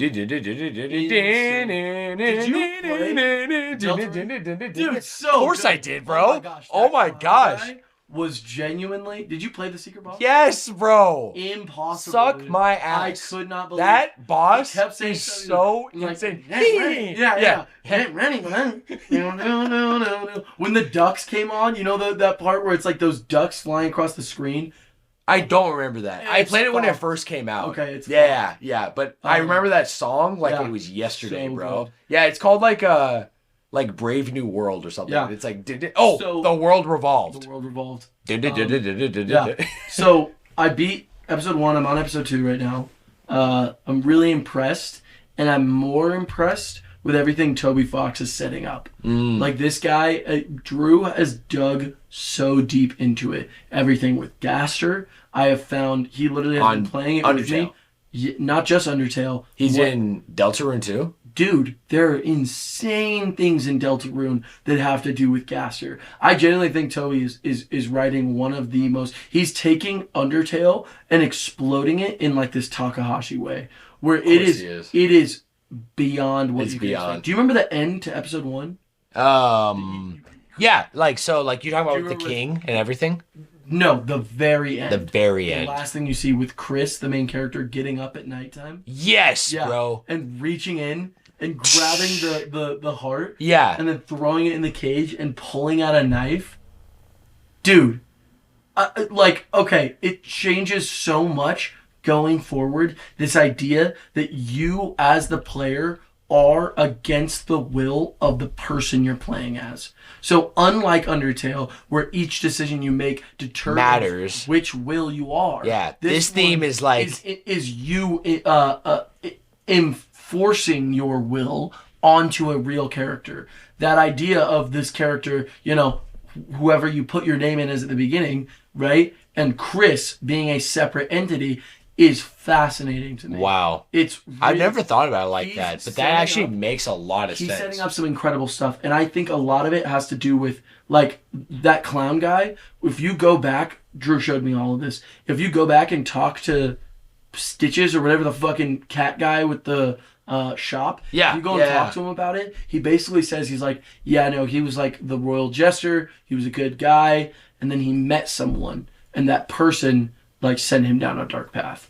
And something from that point on changed him. And his brain has been switched. What the thing that guy says, the thing that clown guy says is literally, he says, do you want to play a game? He's all about games, right? The thing about Gaster, whatever experiment that we find out in the original by going into the code, whatever experiment he did, because what happened is he fell into his creation. Gaster did. Right. And that's what split him across time. I saw the game theory on it. Yes. But it was a long time ago. Yeah. There's new stuff because Gaster has like taken over Toby's Twitter at like some point, and like all this stuff he said, darker and yet darker. Yes. Yeah. That is like the saying that that Stitches guys tells you about the clown. He's like, yeah, he said his life was getting darker and yet darker. Which is exactly what Gaster was working on. Was photons. That's all we know. We don't know if it was the core from the first game that split him across space and time. I found a secret room in Deltarune where it's this random hallway with creepy music and then a tree. And if you go behind the tree and talk to it, it says a man is there. And then the man gives you an egg, right? Okay? It's crazy. Okay. All this stuff. So theoretically, Gaster, through his creation, understands that he is in the program of a video game. He has become a meta character that exists in the canon of the game, outside of the game, because he has existed outside of the media itself. That's what Gaster is. So what he told to that clown guy was, you are in a game. You are a fake character, right? That's the man that sent him on that path. That's why he goes crazy. Wow. And that's why he's like, you want to play a game? Because it changed his life forever. It changed it, yeah. He knows he is just a video game character. Toby is doing something incredible, and there's only 2 episodes out. About to be 3 and 4, baby! Is it Xenosaga, by the way? Yes, it is. That's Shion right there. Xenosaga 2 on... Yeah, there's the Iron Man bar. This is on, what's the name of Junior's place? It's the Albedos? Yeah, something like that. No, but it's like the town you can walk around. What are those? That's a save point, and then that's an EVS where you can buy stuff. Oh. So that's your save point, and then the blue one is where you buy like items and stuff. I like it. It's simple. All right, let's wrap then. Yes. With one last piece of software, which was what was revealed to be a game directed by Masahiro Sakurai, my guy. Which was, first of all, it's crazy that's how it shows because the trailer starts and it's Kirby falling and punching and trying to activate his warp star. Right? I'm literally thinking that this is a Smash game. Right. Like this could be. They already showed Kirby and the Forgotten Land. They already like showed stuff like right. What are they showing here? And then when he activates and the thruster comes out, I'm like, I knew it right there. I lost my shit. Air Riders. Dude, the fact that they even showed, it said Air Ride. Ers. And they added it on, like, no way. By Masahiro Sakurai. The man who literally goes ape bananas. Over details, bro. Details, his games, the way that the software is played. This is insane. Games, everything that the collectibles. I know there's going to be trophies. I know there's. After playing Uprising and seeing everything he did with that series. Yes. Going back to Kirby Air Ride, insane, dude. All they had to say was stoked. Kirby Air Riders. Directed by Masahiro Sakurai. That's all they had to do. I'm sold. But they had to throw in that insane trailer, bro. I love that it said directed by, and it showed that like logo. Yes, bro, the Sora logo. Sakurai. Come on, yeah, baby. bro, cooking. Yeah. So, I am freaking hyped. I think I'll tack on the last bit of info I said I would because I've exhausted all my points. There's one more game we're done. Curious about. What's the game? Silk Song. Silk Song had 2025. They did, which is the most confirmation we've gotten ever. Didn't they just have like an Xbox showcase and there was a Silk Song in it that said 2025? Possibly. I thought that just happened. Maybe not that I heard of. But we got a confirmation, bro. Silk Song is another one that just I've been waiting so long I just like forgot about it. Mm-hmm. That game's gonna be amazing. All right, so price-wise, all right, if you didn't see, Joshy, Switch games are going to retail for $80. Yeah. So I don't know how I feel about that. Okay, I feel shitty about it personally. Yeah. I do think it's justifiable because of what the Switch is and because there's now Switch 2 specifically. Yeah. Yes. Okay. So granted, a lot of games are still going to come out with the Switch 1. Right. So it's like it'll have a Switch price and a Switch 2 price. Man. Here's the thing for me. $100 though. Yeah. When did Tears of the Kingdom come out? It came out like March or May. May of 2024. It came out last year. So it'd been out for it's not even been a year yet. No, maybe I think it's been 2 years. Maybe it's about to be 2. Yeah. Yeah. Maybe you're right. Okay. Yeah, because I was working at Topgolf. Okay. Yeah. Dude, that's crazy. That was some time ago. I know, right? All right, so yes. That was 2 years ago. And that was a $70 game. That was the first Nintendo $7 game, if I'm not mistaken. And the only so far. So besides not even NBA Gold. So they're like, this is like the new standard, and now they're raising it 10 more already. That is dicey with me. I don't know. That. I'm not gonna lie, especially because if it's for the PS5, you know it could go on sale. Nintendo does not put sales on. No, they never. They never lower prices. Yeah, it's going to stay $80 for years. Yeah, years. Breath of the Wild is still up on the eShop for $60 whole. That's insane to me, just bro. Pushing 100. What are we doing? Yeah, 70 maybe. It's expensive, but I get things change. $10 up. $20. I don't know, dude. Yeah. That seems a little too much to me. Well, we're not done. Okay. The Joy-Cons. Yes. The new Joy-Cons. Oh, we got a price? $90 for a set. I was expecting that. You were. They're what? The original are $80, right? Yeah, I was going to say. Okay. With the new, tech, I was kind of assuming. Yeah, honestly, I'm not shocked by it either. Yeah, I'm not. That's about what I thought it would be. Yeah. But it just so that's kind of like the trifecta, I guess. I don't know if there's a Switch Pro controller price. It's probably gonna be. It's probably $80, if not $80, to be honest. Yeah, because I think it's $70 right now. Oh yeah. So. Damn, that's expensive. Yeah, everything's just kind of going up. Cheese and pizza, man. But I got nothing else to add. Yeah. How you feeling, brother? I love it. Even with the prices even said, I think this is one of the most innovative consoles we've ever seen. Yes. At this point, rivaling ideas like the like Steam Deck, Yes. like those kind of things where like, whoa, Yeah. that's really, really crazy. Yes. It's bro. rivaling that.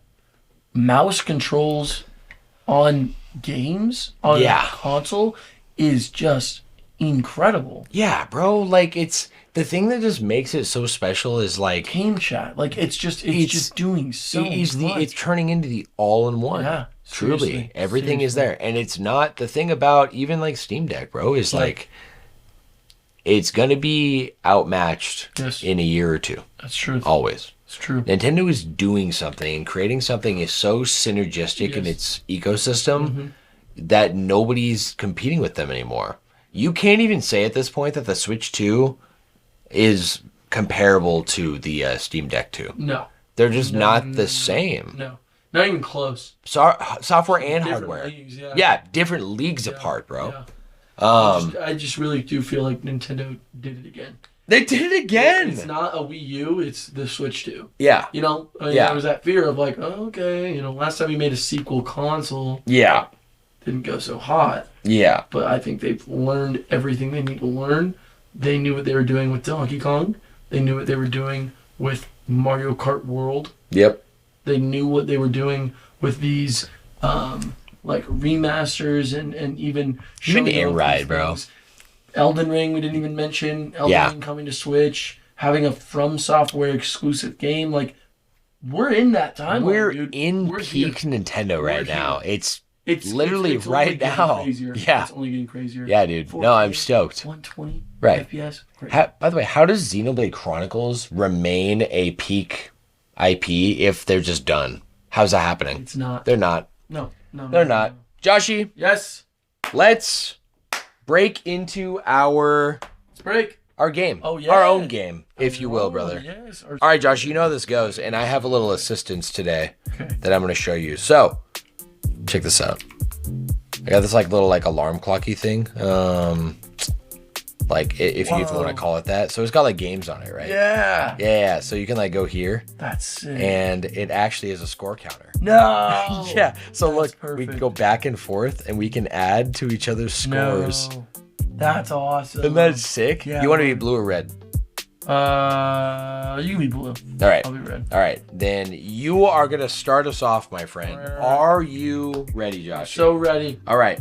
Just so everyone gets the rules again, just so Yes. we recap. Yes. Every question you get right with no help, Mm-hmm. 2 points. 2 points. If you need a hint, you can give as many hints as you want. As We're- many. We're working together on this. Trying to help each other. We are. It's a No combined lose, no score, lose. Yeah, right? yeah. So you get 1 point. Okay. All right. So first Ready. question: Ready. How many colossi is Wander tasked with defeating in Shadow of the Colossus? I love how his name's Wander. I didn't know that. I didn't either, actually.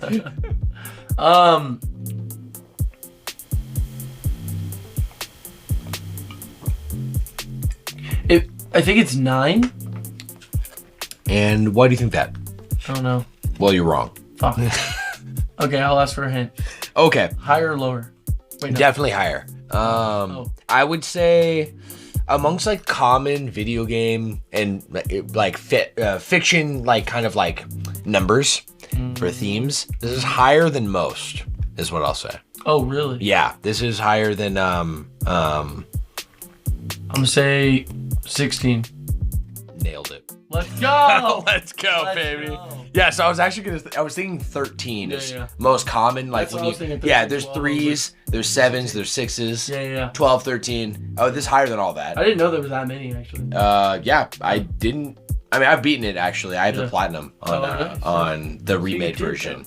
Yeah, but I'm gonna be honest. I didn't think there was 16. I thought there was maybe 9. Oh, wow. Like if I was going off my own memory, Yeah. yeah, no, it's way more than I thought.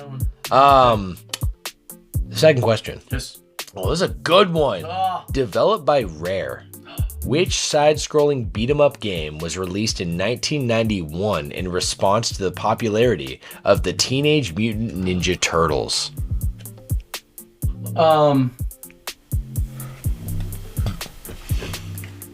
You know this? You know this? Mm-hmm.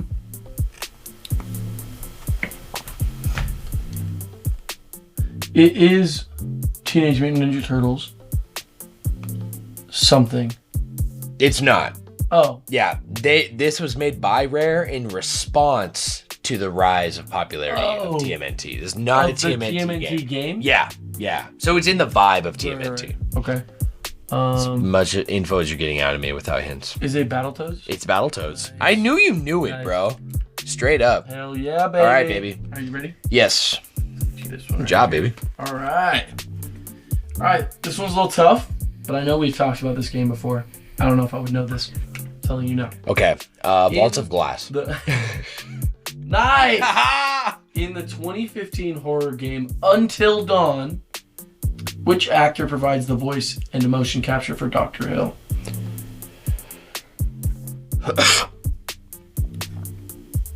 Shoot. I know exactly what he looks like. You know Dr. Hill? Yes. Right. I don't know actors' names, though. No, I don't either. I'll give you a hint. You want a hint? Yeah. Okay. I definitely want a hint.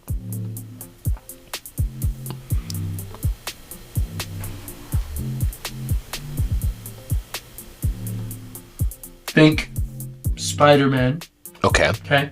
Yeah. And then think she's an X-Men character that can control weather. Oh. So it's And then yeah.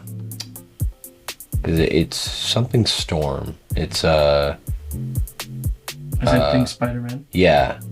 What's his name? Peter Storm. So close. Peter. There's a second part I'm gonna give you. Oh, Peter J. Storm? No. It's you've got the first part, and then there's where are storms, where do they Up. Peter Storm up. what's all around us? Peter Storm What do we breathe? Air. You said it.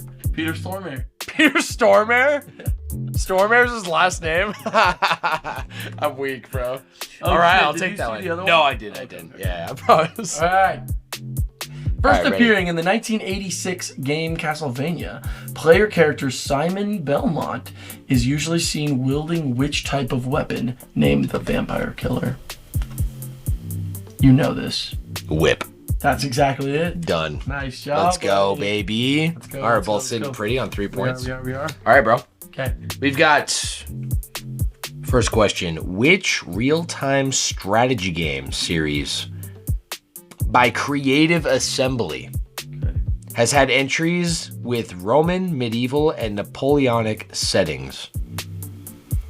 What is it? Real-time strategy? Which real-time strategy game series by Creative Assembly has had entries with Roman, medieval, and Napoleonic settings?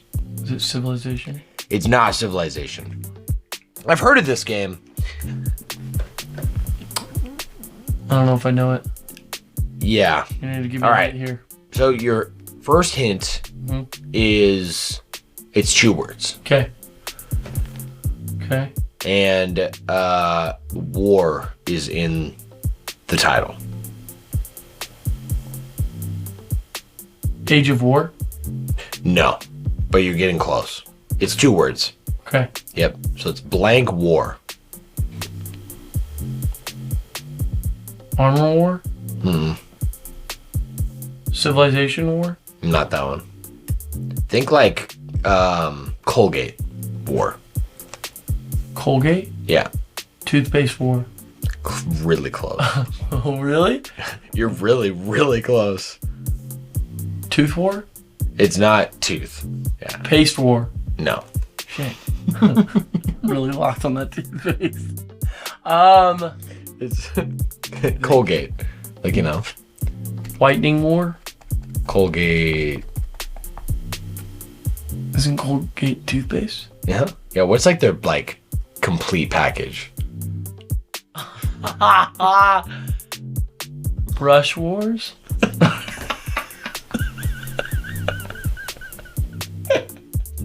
I'm committing. It's not Floss Wars either. Don't Oh, even think shit. about it. I was going for that one next. No. Mouth Wars? No. Clean No. Wars? No.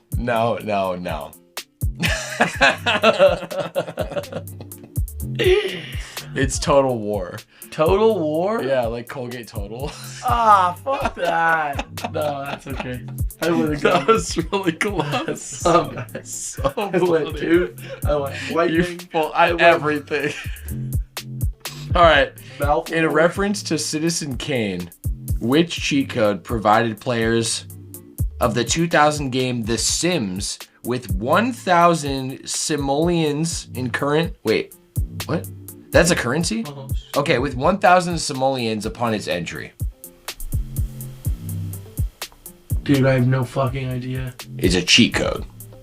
Up, up, down, down, left, right, left, right. No, the cheat code has a name. It's one word. In reference to Citizen I Kane. don't know Citizen Kane. I don't know Citizen Kane either. So I guess I'll give you a hint. It's like Don't say Colgate. it's not that. It's like a flower in its like more predominant state. Bud. Yes. Okay. Yeah. So this is a specific kind of flower. A rosebud. Done. Stop! No way. Let's Got go. it, baby. Let's go, man. Yeah, not bad. Not bad. Not bad, not bad. All right. I'll take my one. That's right. All right, you ready? I'm ready. All right.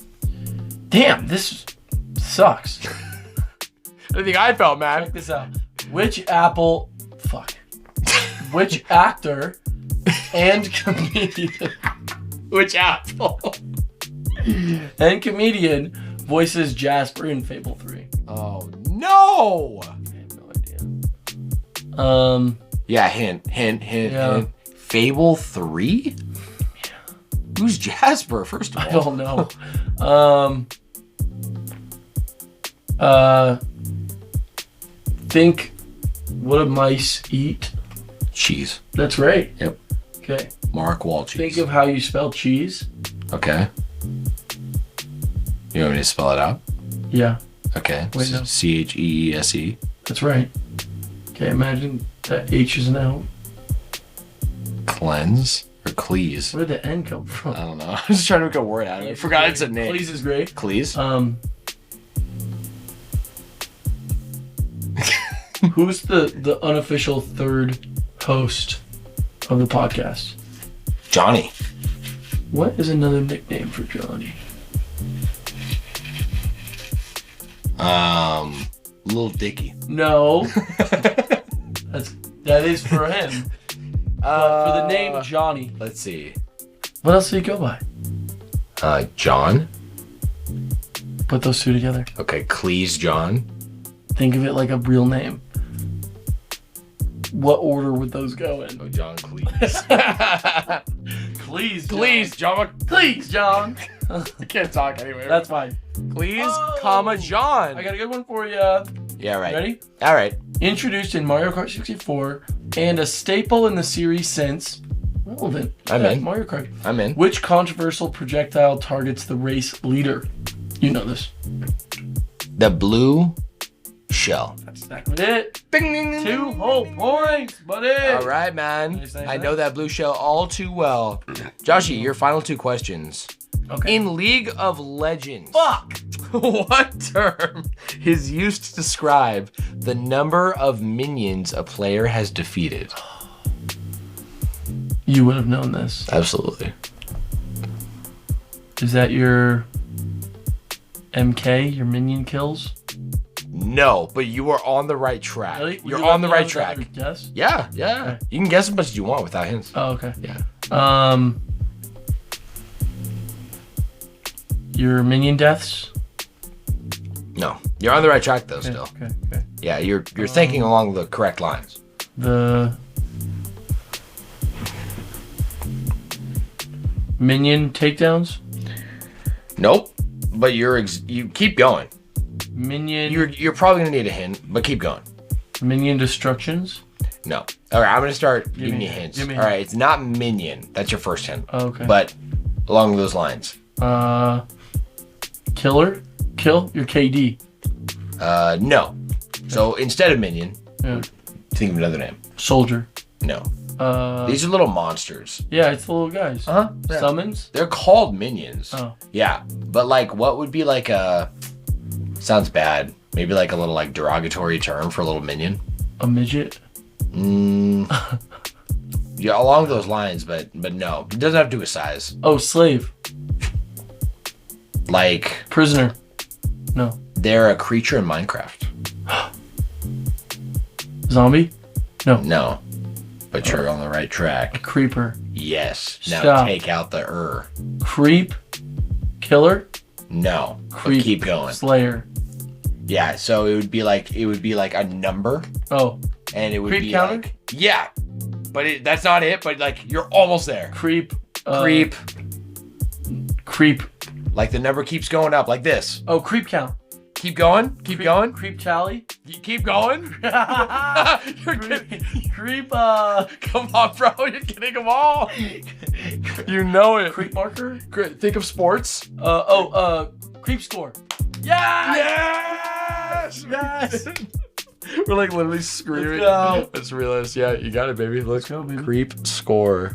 Let's go. We'll take it. I remember when I first started playing. That just brought me so back because so good. Creep I think score. Chris was playing, like, and he's like, yeah, dude, look at your fucking creep score. No wonder, like, you're not picking it up. And I'm like, I'm sorry, what? Your what? Minion count, creep Wait, score. did you hit it? Bingo. Bing, bing. Got it, baby. All right, your last question. Last Josh. question. Okay. Which character who defeated Jankin the Great in his 1986 debut appearance was regarded as the unofficial mascot of Sega before Sonic the Hedgehog?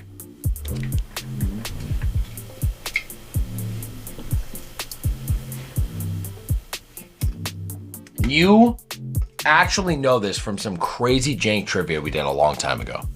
Was it Rystar? No, it's not Rystar.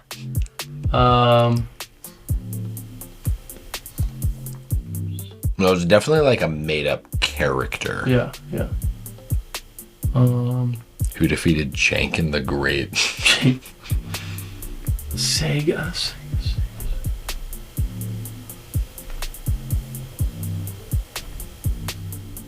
Is it Bubsy? It's not Bubsy. It's Bugs Busby. Shit. Buzz. I might need a better hint. Yeah, I got you. It is 2 words. And it's a name.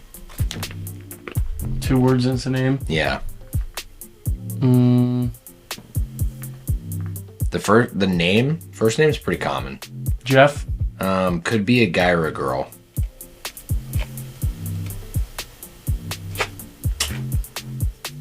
Okay, while you're thinking of that, the second name, the last name is shit. I don't know if this is in. I'm hoping the spirits had this. Okay, in ancient lore, I'm not sure what lore. I think it's pirate lore. Okay. There was a captain that was the captain of a band of pirates, but he actually was doing it for good and robbing for good, and kind of turning Robin Hood. pirates against other pirates. Oh. He was kind of like the Robin Hood of pirates. Is it Edward Thatch? No, Shit. his name was Captain. Captain Jack. No, Captain Sparrow. I was gonna say Newgate? I have no idea. It's Alex Kidd. Oh, interesting. Yeah, do you know who that is? I know the name. You know the name Alex I Kidd? do. Really? Yeah. From what? He's got a baseball helmet, doesn't he? Probably. Yeah. I think he does. He does. Yeah, he's got like a little like Or like outfit. not a baseball helmet, but like some kind of helmet on. Yeah. Yeah. Yeah, he's got some like fit. Alex Let's Kidd. just like look it up for reference. You should have said it was one of the characters in Minecraft. Oh, that's what I should have said. Damn, you're allowed to. Oh, that's okay. Yeah. Was What he? the? Oh no, that was not what I was picturing at all. Oh, that is not even close to what I was thinking. Yeah, hold up. That's Alex the Kid. I got some good ones. Alex Kidd, These are good. I Sega think it's mascot. good. I'm pretty sure the Alex Kidd I'm thinking of looks different. Well, there he is. Oh, wow. Look at that. Professor Osmond. Dr. Games, Opa. The fuck are they? They got killed by Sonic. What the heck? Yeah, so the Sega mascot's line of succession. Professor Ozabin, a rabbit with a white hat who looks like he's crying. Oh, it's an eyeglass. Dr. Games, 1984. Yeah, Appa, 1986. Also 1986, Alex Kidd, the same year. Appa didn't make it past a half year. And then for about 5 years, and then Sonic, 1991. Wow, that's crazy. Hey, we fact-checked that card, and it was right. Yeah. All right. Good. You ready for your last one? I'm ready, bro. I think you can get both of these. I'm ready to wrap this casty up. Yeah, let's do it. The Kingdom of Hollow Nest is the setting of which video game? Hollow Knight. That's exactly it. In which Nintendo 60... What were you about to say? I'm sorry, I was about to say, if you actually asked me like the other way around, Yeah. like what setting You is wouldn't Hollow have Knight, been able to tell me. No. That's okay. Hollow Nest is a dead giveaway. Yeah. In which Nintendo 64 game does the player take on the role of Joanna Dark? You know it. Think of the name. Say it again. In which Nintendo 64 game does the player take on the role of Joanna Dark? Perfect Dark. Exactly, baby. Come Done, on. bro. That's we got good. It. We got it. You went crazy. Let's go, bro. Hey, we got 15. Yes, sir. Let's go, baby. That's not bad. All right, Joshy. Let's whip out our special list here of gold tier sponsors, shall we, my guy? Yes, sir, we You should. down? Oh, so down. Beyond down. Yeah, I mean, guys, So beyond just down. our Patreon family here hanging out with us today, as they do, as I love to, as I saw Johnny yesterday, but he's not on cast. Where the hell is he, man? That's all I'm saying. That's what I want to know. Joshy, let's begin with Big Mama Annie in the house. Thank you for being here with us, Mother. We Yes, appreciate your Big love Mama and Annie. support. Thank you. Followed We by feel it. Donald Duck. Donald I Duck. had an idea about an Yes. episode. I think we are overdue for like an actual main topic Donald Duck episode. Oh, Yeah. talk about our boy. Yeah.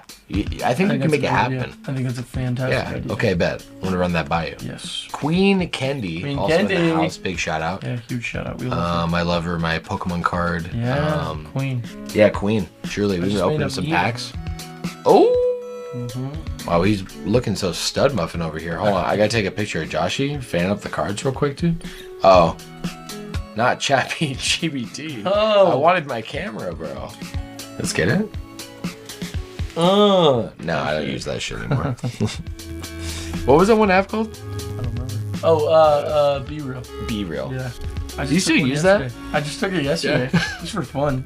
That's so awesome. Saying that, man. We also have Sweet Age Rel in the Skeezy. And the Skizzy. When's the last time you seen him?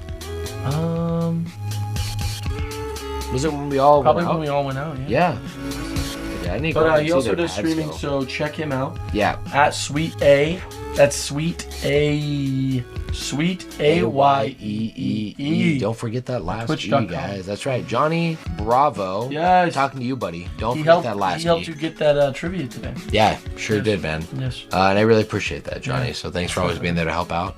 You're right. R.I.P. in the chat. Oh my you know gosh. what I'm saying? RIP's in the chat. Lene Lovelady. Oh, Thank you all yeah. for being here. Big shout outs to my beautiful sister. Lene. We just had our monthly family night. It's the last Monday of every month. I love that. It's beautiful. She cooked some chicken fried rice, and I fucking loved it. So beautiful. thank you for hosting once again, my sister.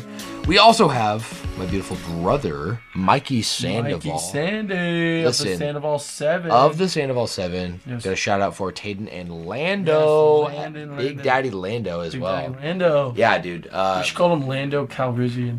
Lando Calrissian. Yeah. Done. You know who that is? No. From Star Wars? Who's Calrissian? Lando. Oh, literally. That's just his last name? Full name, yeah. Love that. Lando Calrissian. Didn't know. No, that's sweet. That's from, You know it? yeah, the movie that's not really a movie, but it's the best movie, Rogue One. No. You're thinking of the Han Solo story. Am I? Yeah. That's okay. Damn. I know. Rogue One is good, though. Rogue One is so That's good. like one of Who's the main character of that? Jyn Erso. And then Oh, there's Cassian Andor. Yeah, yeah. Cassian, who has a second season of his show coming out. Really? Yeah, which I've heard it's the best Star Wars piece of media out. Everyone says that. Shy, who's a huge Star Wars fan, still said that. My parents like rave about the show Andor. And I watched the first episode and it's good. Okay. It's like good. It's like well done. I want more. Yeah. Well, you're getting more, Well, buddy. so you're saying Big Daddy Mike? Yes. Yeah, was recommending it. Yeah, Yes, dude. He was. That's amazing, He man. was. He was saying we should watch it. Hey, I forgot to mention with Mikey too. He just moved, so he's finally. Yeah, he lives a lot closer now. Dang. Man. His life is about to change, bro, for the better. That's awesome. So that's more big long excitement. drives, huh? No, dude, We're no. done with He's that like shit. 10 minutes from the bar now. That's awesome. Yeah. That's perfect. Yeah, dude. I gave him rides like every night on Saturdays for like a year. I know. You just tell me about him. Dude, that's just crazy to me that it's flown by like that fast.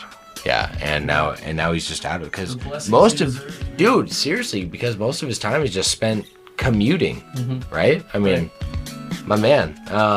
Big dog. I know your dad knows what that's all about too. That's Big fact. Daddy Mike, yeah. Big Daddy Mike knows Big it. Daddy Mike. He knows it. Another shout out coming out to Azarel Huncho. Yes, Azzy. He just texted me. Did he? Yeah. He said something about like, oh, I haven't been to Seattle in almost been a year. I know. I can't believe how time's flying right I now, know, bro. right? Last but not least, Reese PC, Reese PC. in the house, baby. Easy peasy. Big Reese PC, love and miss you, brother. We've got. Have you reached out yet? No, Damn. no, I know. Yeah, do this. I'm the worst, bro. Because I mean, I said that 3 episodes ago, which is 6 weeks ago. I know. That's crazy to think about time too. It's like if you don't get something done like right now, Yeah. you're not getting it done. Right. It's like ever. Exactly. Josh, let's give another shout out to Baywatch Brad, Demon Hunter Caleb, More Dory. More We Dory. got, Matt. What's Matt's? Matt Attack. Matt Attack, Yeah, bro. Yeah. And Reese the Beast. Reese the Beast. Yes. Yeah, I gotta get all the boys up in Perfect. here. As we wrap up our podcast, Joshy. Podcast. Our cod pass. That's a cod pass would be if we had a show about talking about old fish we used to catch. Oh, have you ever Cod. caught a fish? No. But if we did, we'd have a show called a cod pass. Hey, welcome back to the cod pass. Welcome back to the cod pass. Today we're going to be talking about this beautiful cod I caught That's in the right. past. Yep, back from the fillet of pastio. Yes, as it used to be. Dude, what is this? Oh, that's Xenoblade. X? Yeah. That's X. That's one of Mira's moons. That's New LA down there. Pretty sick. Dude, it actually looks like LA. It's beautiful. I know, it literally has, that's the shopping district. Yeah, but I've never seen like streets and. Yeah, they have like literal like shopping centers and like cars that pass. It's awesome. Dude, that's so cool. Lights, I know. Isn't this sick?